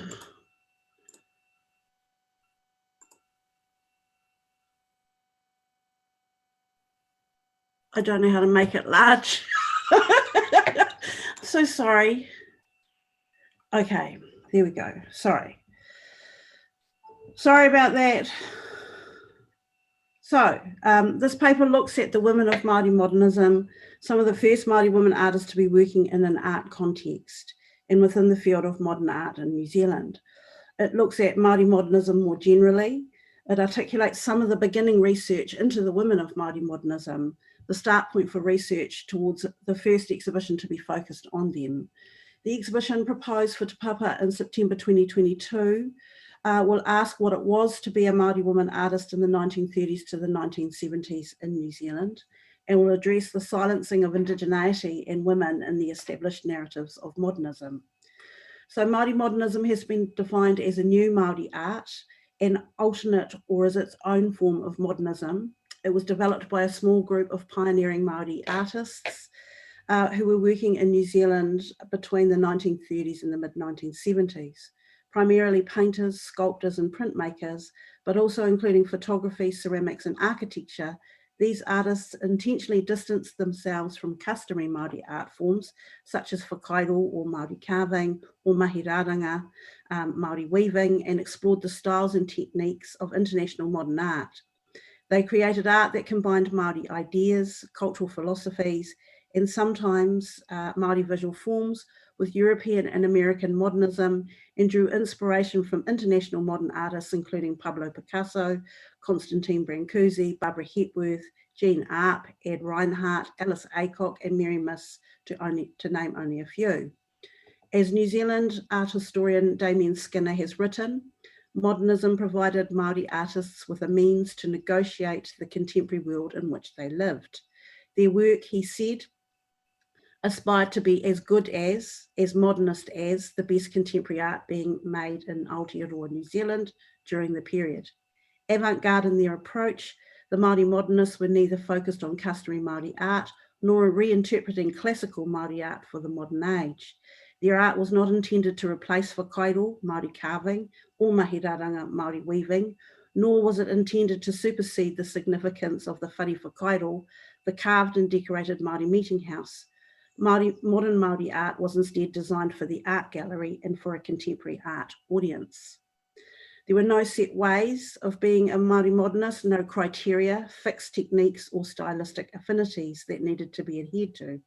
Writing during the formative years of Māori modernism, artist and Māori scholar Katerina Mataira, one of the women I will focus on in this paper, stressed that modern Māori art was highly individual. She said, the artist, quote, I quote, the artist follows his personal vision and relies on the uncertain market of those art lovers who are pleased by it. Pākehā, non-Māori firms will sometimes commission work, Māori communities hardly ever. The late Māori art historian Jonathan Mani Fioki proposed that although there were no uniform aesthetic style that the Māori modernists conformed to, many were drawn to European and American art such as modernist, primitivism and abstraction, in which they discovered similarities to customary Māori art. The subject matter of Māori modernists worked with was diverse. Their work did not need to be overtly Māori or refer to customary Māori art or culture to be considered Māori modernism. Māori painter Georgina Kirby, and this is her painting here, for example, undertook private tuition from French-born New Zealand artist Louise Henderson and painted female nudes in Western fine art style. Sculptor Matt Penny was described as one of the most advanced abstract formalists, New Zealand sculptors of the time, and Rongo Maitara Te Miha, later known as Ramai Hayward, trained as a photographer before becoming the first Māori filmmaker in the 1940s.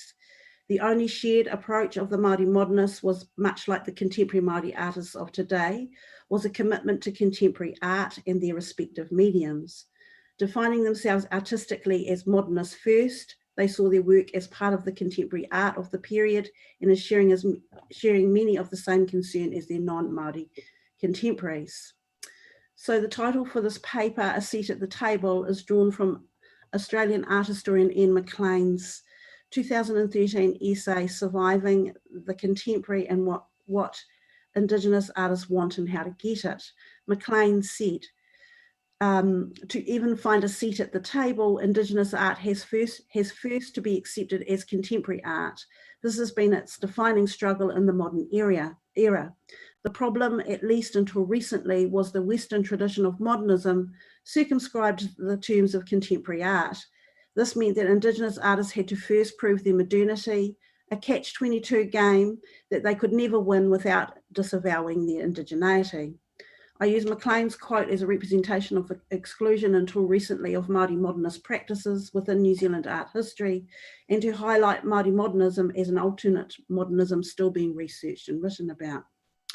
Some of the women of Māori modernism and their roles and involvement in art in New Zealand looked at in this paper are Katarina Mataira, who is of Ngāti Porou, East Coast Māori descent, Kath Brown of Ngaita, who's South Island Māori descent, and Marilyn Webb, Ngāti Kahu Te Roroa, Māori from the far north of the North Island.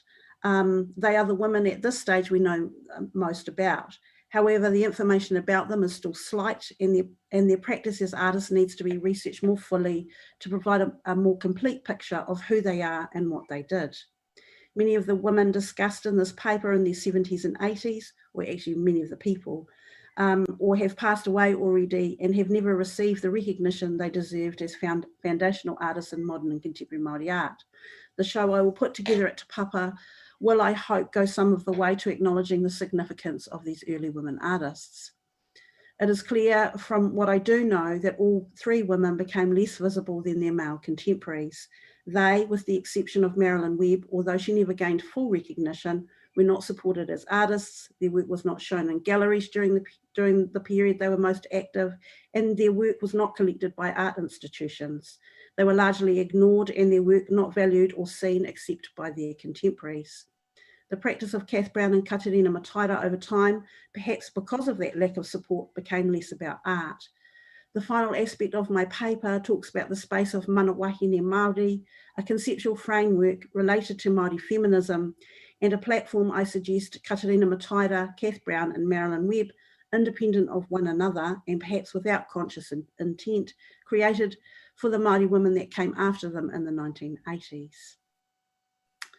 So I just want to move to the next slide. All three women, Kath Brown, Katarina Mataira and Marilyn Webb, were employed by the Department of Education as specialist Māori art and crafts advisors under Gordon Tovey, the National Supervisor of Arts and Crafts from 1946 to 66, an artist and a visionary educator. They, alongside their male contemporaries, went on to become the vanguard of modern Māori art and the pioneers of the contemporary Māori art movement. Their roles as advisors were central in introducing Māori arts into New Zealand schools in the early 1960s, and were part of the larger strategy designed by Gordon Tovey and Ngāti Porou Tohunga Whakairo Master Carver Pene Taiapa to create a bicultural arts education in New Zealand. Through their work, they ensured that Māori art forms had a central place in New Zealand's mainstream classrooms. The strategy developed by Tovey and Taiapa that recognised Māori art and the importance of Māori culture that these women were a part of supported a larger aim of advancing Māori and non-Māori relations in New Zealand. The Māori art advisors include foundational Māori artists such as Selwyn Wilson, Fred Graham, John Bevan Ford, Ralph Hortedy, Muru Walters, Cliff Whiting, Paratini Matchett, Sandy Atsett, Miri Kururangi and Mihiata Ritamana.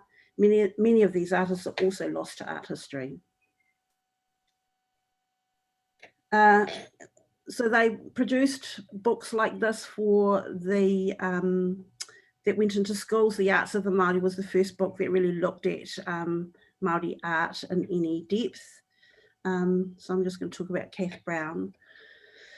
Kath Brown entered the Arts and Crafts Service in 1953 and became an advisor who would teach mahi rāranga or Māori weaving.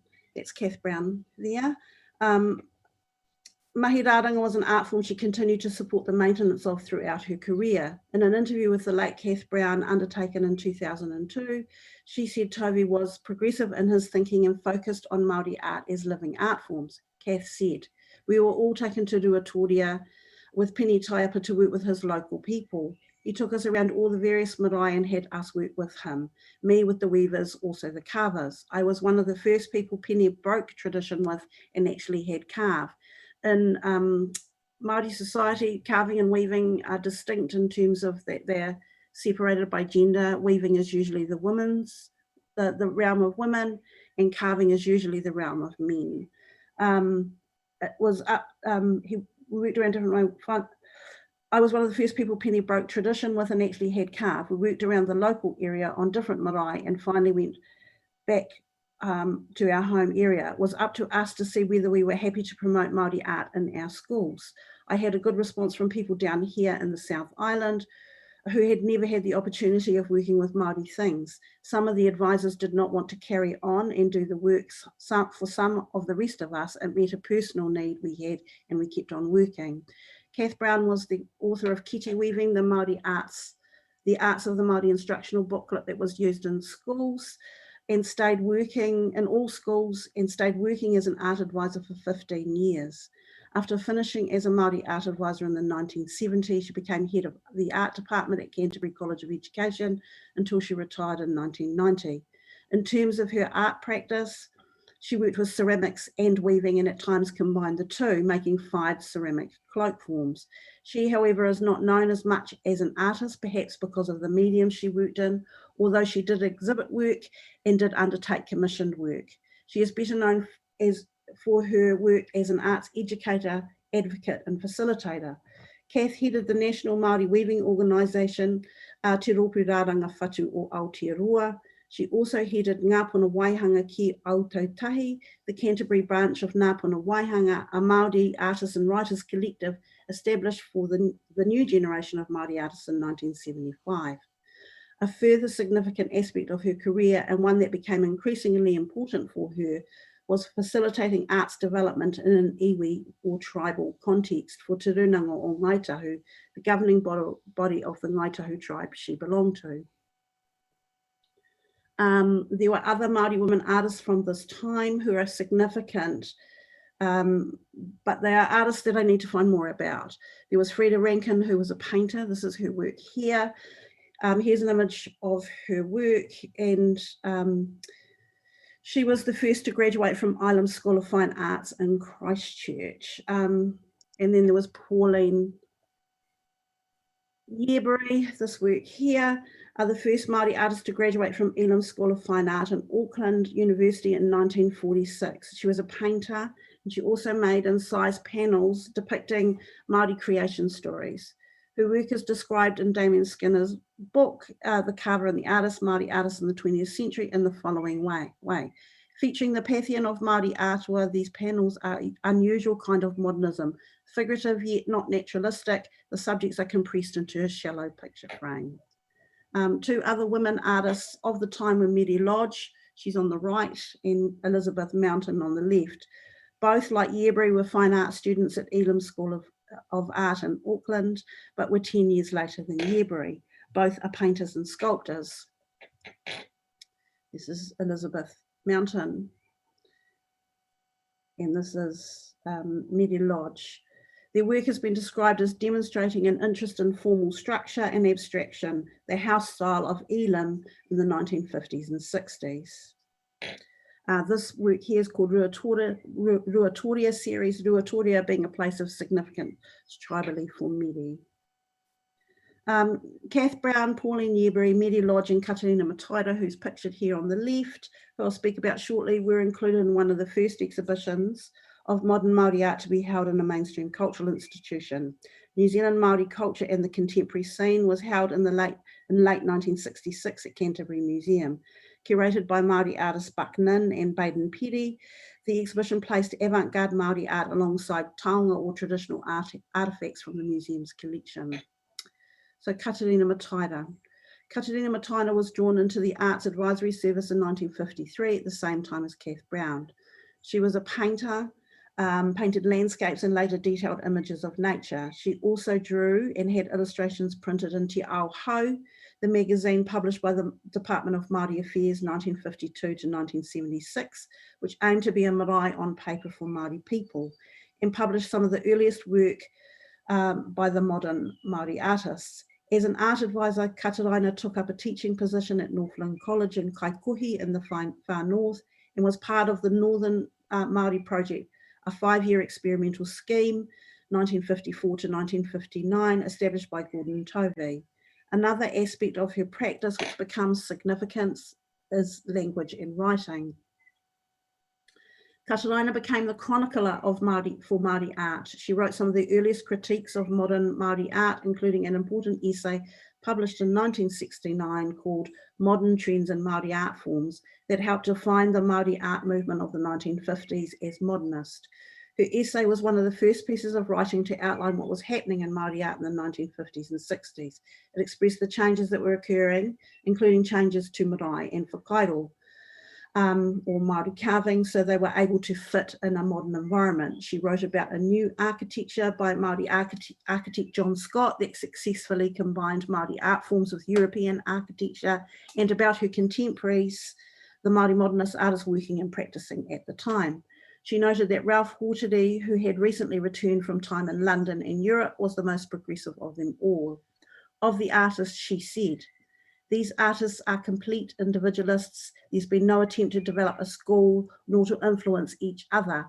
Consequently, the work is highly varied, showing much experimentation with colour and media." In 1975, Kataraina wrote Te Atia, the first book to be written and published solely in Te Reo, or Māori language only, and published by the Education Department. The book featured a series of significant illustrations by her contemporary, you can see them here on the left, Paratini Matchet, that abstracted from Māori art forms of kōwhaiwhai, whakairo, and tukutuku. Te Atia also signalled where Kataraina would move to in the late 1970s. The late 1970s saw her change her focus from arts and arts education to Te Reo Māori, Māori language. She became one of the leading proponents of Te Reo and the leading figure in the Renaissance and recognition of Māori language. Her work led her to co-found the Te Atarangi method, teaching method for learning and revitalising Māori language, a community-based program for adult Māori language learning. The final woman I'm going to focus on is Marilyn Webb, where Kath Brown and Kataraina moved away from art and worked for the betterment of Māori culture in broader ways. Marilyn Webb worked as an artist from the beginning of her career until she passed away earlier this year. She did, though, move away from modernist conventions in her art practice, choosing printmaking as her primary medium, rather than staying working as a painter or sculptor, and once stated she hated the chauvinism of painting the big canvases. Marilyn took a more obviously feminist position than the other women and asserted what it meant to be a New Zealand artist, a New Zealand woman artist, and what it meant to be a Māori woman artist were not necessarily the same thing. Marilyn, like Kath and Kataraina, was a Māori art advisor. She had entered the advisory service in 1957 alongside Cliff Whiting and Paratini Matchet. She worked in Auckland and Northland schools and for the Northern Māori Project, the 5-year experimental scheme established by Gordon Tovey that Kataraina was also part of. But in 1974, she left the art advisory service to take up the Francis Hodgkins Fellowship in Dunedin, quite a prestigious art fellowship. She had won and to work full-time as an artist. Marilyn is known as a skilled printmaker. Here's Marilyn again. And for her woodcuts, etchings, pastel studies of remote, ecologically fragile South Island landscapes, influenced by her Welsh grandmother, who was a herbalist, and with a Māori connection to land. Much of Marilyn's art is focused on environmental concerns and the social issues surrounding it. There's more research and work to do to proclaim the women of Māori modernism. The 3 women, the most high profile of the Māori modernist artists, Kath Brown, Kataraina Mataira and Marilyn Webb, become less visible than their male contemporaries, and their concerns become less about art or the modernist conventions of art. The change in their focus and the breadth of their concerns to do with land, language and culture, I believe, provides a platform for the Māori woman artists of the 1980s and anticipates the space of manawahine Māori, which the 1980s women occupy. More than simply a Māori version of feminism in which the inflation and maintenance of male power over women was seen as unacceptable, manawahine Māori expressed the authority of Māori women specifically And like Māori women's identity was bound up culturally and spiritually with a connection to land and to whakapapa or genealogy, and a connection to place. It was also related to Māori women's status as tangata whenua, or the first peoples of the land in New Zealand. It drew strongly on the acts and actions of tupuna wahine, or female ancestors, as foundations for Māori women's well-being, and cited tino rangatiratanga, or Māori sovereignty, and the recognition of the Treaty of Waitangi, the founding document of New Zealand, as key ideals at the heart of their unrest. Their concerns about land, language, and culture, I believe, echo those of the women of Māori modernism. Thank you very much. Muito obrigado, Megan, por sua conferência. Thank you so much, Megan. Thank you so much for your words. Thank you for sharing so many interesting artists of this scene of the Maori artists, which is very little known here in Brazil. It gives us a lot of opportunities to compare and understand the different modernisms that happen all over the world, right? So now I am going to present some questions that we received. Yeah, we got some questions here from our audience. I ask to all the people that are watching here, if you have any questions, if you have any comments, please send them on the YouTube chat, and we are going to ask the questions here and on the second round of discussions to our speakers. And by the way, the certificates are available. We share the link on the same YouTube chat. So I'm going to ask a question to each of our speakers here, and then we're going to have a round of answers and such and so on. So first, to Dona Alisa Patachó. Dona Alisa, I would like to hear from you a little bit more about the terrei concept. You talked to us a little bit about the terreis in your speech, and it would be great to understand how you comprise those images, right? The first one that you showed us, it involves a lot of times. Is that done all at once, or is that a drawing that is built all through the year, perhaps? So I would love to hear a little bit more about that from you. And Pablo Jose Ramirez, you spoke a little bit about the thing of temporality, right? In contraposition to the history. So I would love to hear from you. I would like you to comment a little bit on how to not destroy, how to not musify, so to speak, the life that is present in these objects. How can we not do away with the ancestrality present in these objects that are from different contexts, and this relationship with images and the notion of a work of art? How can we not kill this agency in a positive context? Eu só tinha que me ouvir falando assim. Complexa, suficiente. No caso do Luiz Eloy. In the case of Luiz Eloy Terena, I would like to ask him, Luiz Eloy, since we're talking about museums here, what is the role of arts, in addition to anthropology, of course, which is your area of expertise? What is the role of arts in mobilizing and advocating for the rights of the indigenous people, of ensuring their identity that you touched upon and said that they were related? And finally, I have a question to Megan Tamatiqueno. Megan, in your opinion, how is specific, what is specific about New Zealand that had brought the discussion about the Maori people? Because modern art is such a closed space. So you mentioned that in your paper that the Maori art was invited to participate in this world. So what do you think are the aspects that have led to it? Okay, so if any of you would like me to repeat my question, you can do that when you answer the question. Yeah, I'm not really sure I understand the question. What led Māori to participate in modern art? Tá certo. Is that the question? Eu acho que a dona Alissa está com problemas. Desculpe, Megan. I'm sorry, Megan, to interrupt you, but I would like us to start with the same order that we started our presentations in the afternoon. So let's start with the ones who preceded you, okay? Dona Annalise is having problems to open her microphone, so next person to answer the question is going to be Pablo Ramirez, please. Yes. Yeah, how to preserve somehow the agency of objects within an art collection, right, within a museum. I think that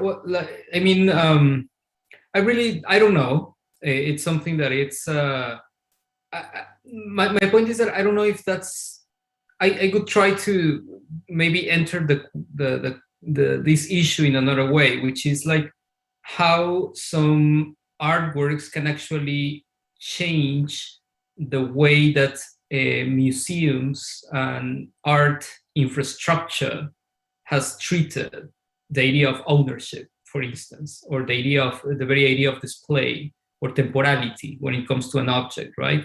I was showing Kalel's work because there is something about the temporality of that work that is on one hand related to the decay of the fruits, right? So it's this temporality that it transforms, is energy transformation. And in that case, the museum needs to, like basic questions, right? Like, where do you buy the fruits? What happens when the fruits are rotten? When do you change them? What is that you collect? Are you keeping the stones? How do you activate the piece? Because the piece needs to be activated, as I mentioned before. So I think that pieces such as this and many others from indigenous artists around the world are positing very awkward questions for museums. And those awkward questions are meant to somehow shift the curatorial practices, but also the very policies that museums have held for as long as they have existed. So one, for instance, is again the idea of ownership, how a museum then shifts its policies in order to understand something that is not based on the values of ownership, but of, like, for instance, custodianship, as it happened in this case. Then with the notion of ancestrality and time, I am following, for instance, the work on the idea of deep time, right? And how is that the notion of deep time when it comes to indigenous people, it's related to non-teleological time, right? So ancestrality, as I mentioned before, would be time before history, if we understand history as the teleology of Western time. So that's just to clarify, right? So I think that indigenous contemporary art, in a way, are keepers, are safeguards, or are safeguarding that kind of force, which is ancestrality, in the pieces, in the work. But I think that sometimes maybe we put too much on the art infrastructural side. And I don't know if, like, something is good to remember is that at the end, indigenous artists are doing art as well. Indigenous contemporary artists are doing art, are engaging with international circuits and so on. So the force of ancestrality and the value, the knowledge that it comes from it is going to keep being there, whatever the artists are doing something or not, because it's held by the community. And that's, so the artists in a way are some kind of bridge, and in many cases are accountable in the community. But the community is actually the one that preserves that knowledge. And the community exists wherever the museums collect or not collect indigenous art and so on. So it's also good to remember that, right? So yeah, just to make some differences there. Obrigado, Pablo.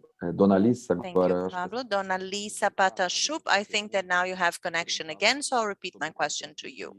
I asked about the concept of terrain that you mentioned during your talk. So could you please talk a little bit more about that?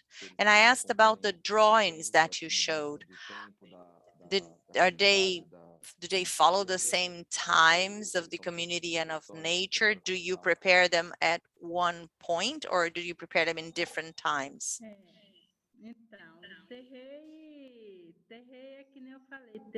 As I said during my speech, terei actually is a fishing, there are fishing tools for women and for children to fish in the river. Those tools select the proper fish to be caught.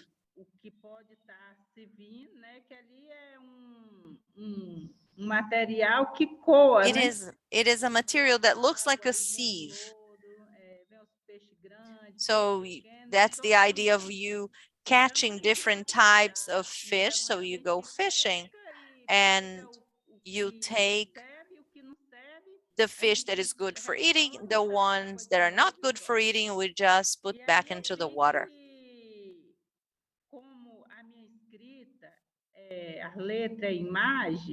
So since I don't write, my writing is represented in images. I wanted to show what is going on, to depict our customs using those images. It would be as if you were watching a movie with images.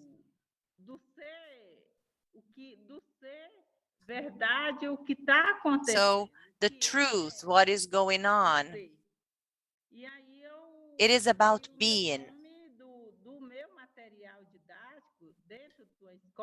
So I use this material in a school. We do have a school with 4 walls, and we use this material. And we also have the school, which is not in 4 walls, which is our land, basically.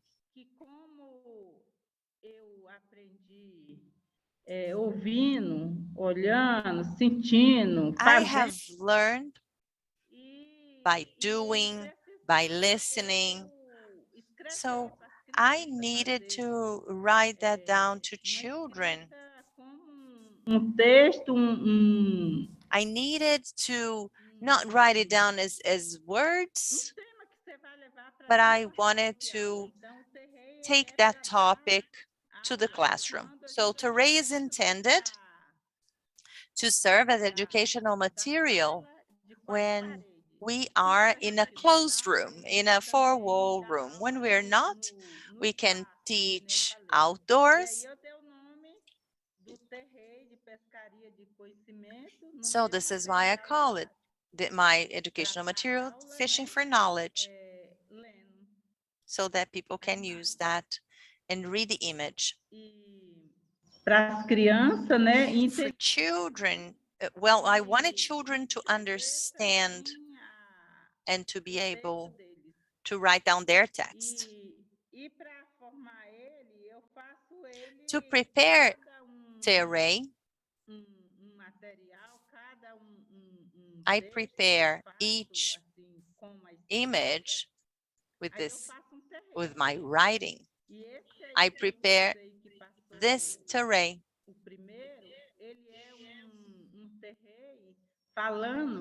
This first one I prepared talked about the times that we're living. What we've been doing in this time.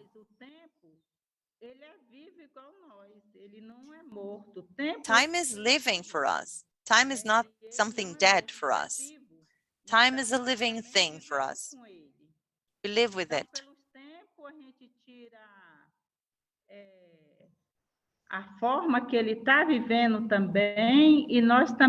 So we can use it to teach.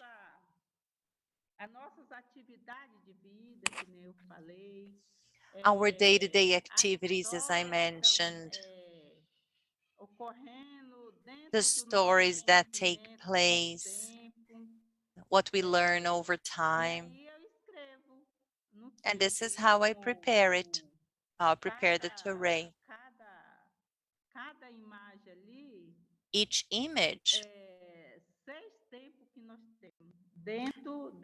has 6 times.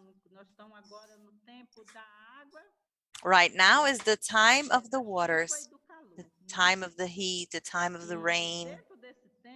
In this time, That starts in September. We will have that until February. So we teach things related to our lives, our customs, our habits, the way that we work, that we learn. We depict that in that image, what we learn throughout this time. It will end in February. Then a new time will start. Then I will prepare another Torre to explain what we do in this other time. So this is how the Torre is done. I do that and I use that when I want to provide an explanation about a topic or a value for us. We want students to understand how things work, and we use that as an educational tool. That's how I do it. Essa pasta aqui, ó. For example, we have this binder. You see, it's a binder full of terrains. Each terrain explains a value. There's something about art. This is a terrain, for example. I want to show children. So this is why I prepared this terrain. This is how you fish on rivers or lagoons. It's upside down, actually. This is something we use, a tool we use to fish in mangroves. This is a spindle that we use. We use the fiber from a coconut tree and then we spindle it and we prepare this tool. So that's the explanation. That's for handicraft, for me to teach children. In the pandemic, for example, since I work with arts, Patachu art, I have to use the terrain to teach children. You see, in this case, the terrain is used on a piece of paper, but on this piece of paper, you have everything explained. Deu para entender? Deu para entender. Did you understand it? Yes, sure. Thank you. There's also this terrain. This is a story about Andrew.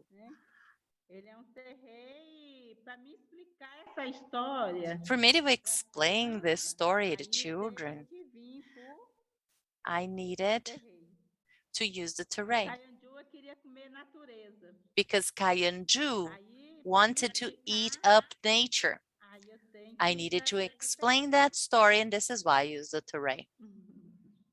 Obrigado, Dona Lisa. Thank you, Dona Lisa. Now, I will ask Eloy to answer the question related to the role of art in mobilizing the identity of indigenous people and its impact on law. Thank you for your question. It's important to reinforce this point. Both cultural practices, the cultural identity of indigenous peoples are crucial for advocating for their rights. This is very clear. Indigenous people rights are identitary. They just exist because they are connected to the cultural aspect. This is why we cannot have this debate separately. So we are here acknowledging the importance of cultural practices locally, and we are acknowledging that these practices could be related also with museums, schools, and universities, and even abroad. So identity reaffirmation is crucial for indigenous people, especially because of the negative aspects that I touched upon during my speech. If you deny those rights, usually this denial is preceded by a denial of identity. So I've given an example in the judiciary branch and in politics. But this is also true virtually, since Indigenous persons use social media like Instagram. Dr. Lisa is on Zoom here with us. So practices like that violate this cultural identity considering this virtual environment. It's important to highlight the importance of museums. Museums are walls that protect people from the Western invasion. In this contemporary context, we see that it's important to bring Indigenous peoples into the museum so that they can build those exhibitions together. There have been many things that have been preserved, but the method through which this was done, by taking ownership, need to be taken into account. There are some cases of violation of right, while others were cases that were built together. So I would like to reaffirm and to bring into debate that considering the political situation that Indigenous peoples are facing globally, it's very important to have cultural practices to strengthen identitary collective rights that cannot be relativized, especially because of elements associated to racism from the non-Indigenous people. Obrigado, Eloy. Eu vou repetir uma pergunta e já juntar com outra que veio Thank you, da... Eloy. So I'm going to combine a question to Megan. I hope Megan can understand this one. So Megan, what do you consider to be the specificity of the context of New Zealand that brought the Maori artists in a way that was quite early, you know, that incorporated this production in a moment that came before other contexts, for example, the Brazilian context? And I take this opportunity to ask a question from the audience. We know that indigenous Brazilian art that today is seen at museums and galleries is always the result of the continuity of actions of the indigenous movement, which has a secular history. I want to know if you have that same logic in New Zealand, if the Maori indigenous peoples have that same dynamics. You're on mute, I believe. Tá fechado, Megan. I don't know if we do. There was a cultural rupture, of course, which was colonization, which shifted everything. And so out of that came almost two things. There is a continuity in terms of Māori cultural practice, but there were also things that were broken.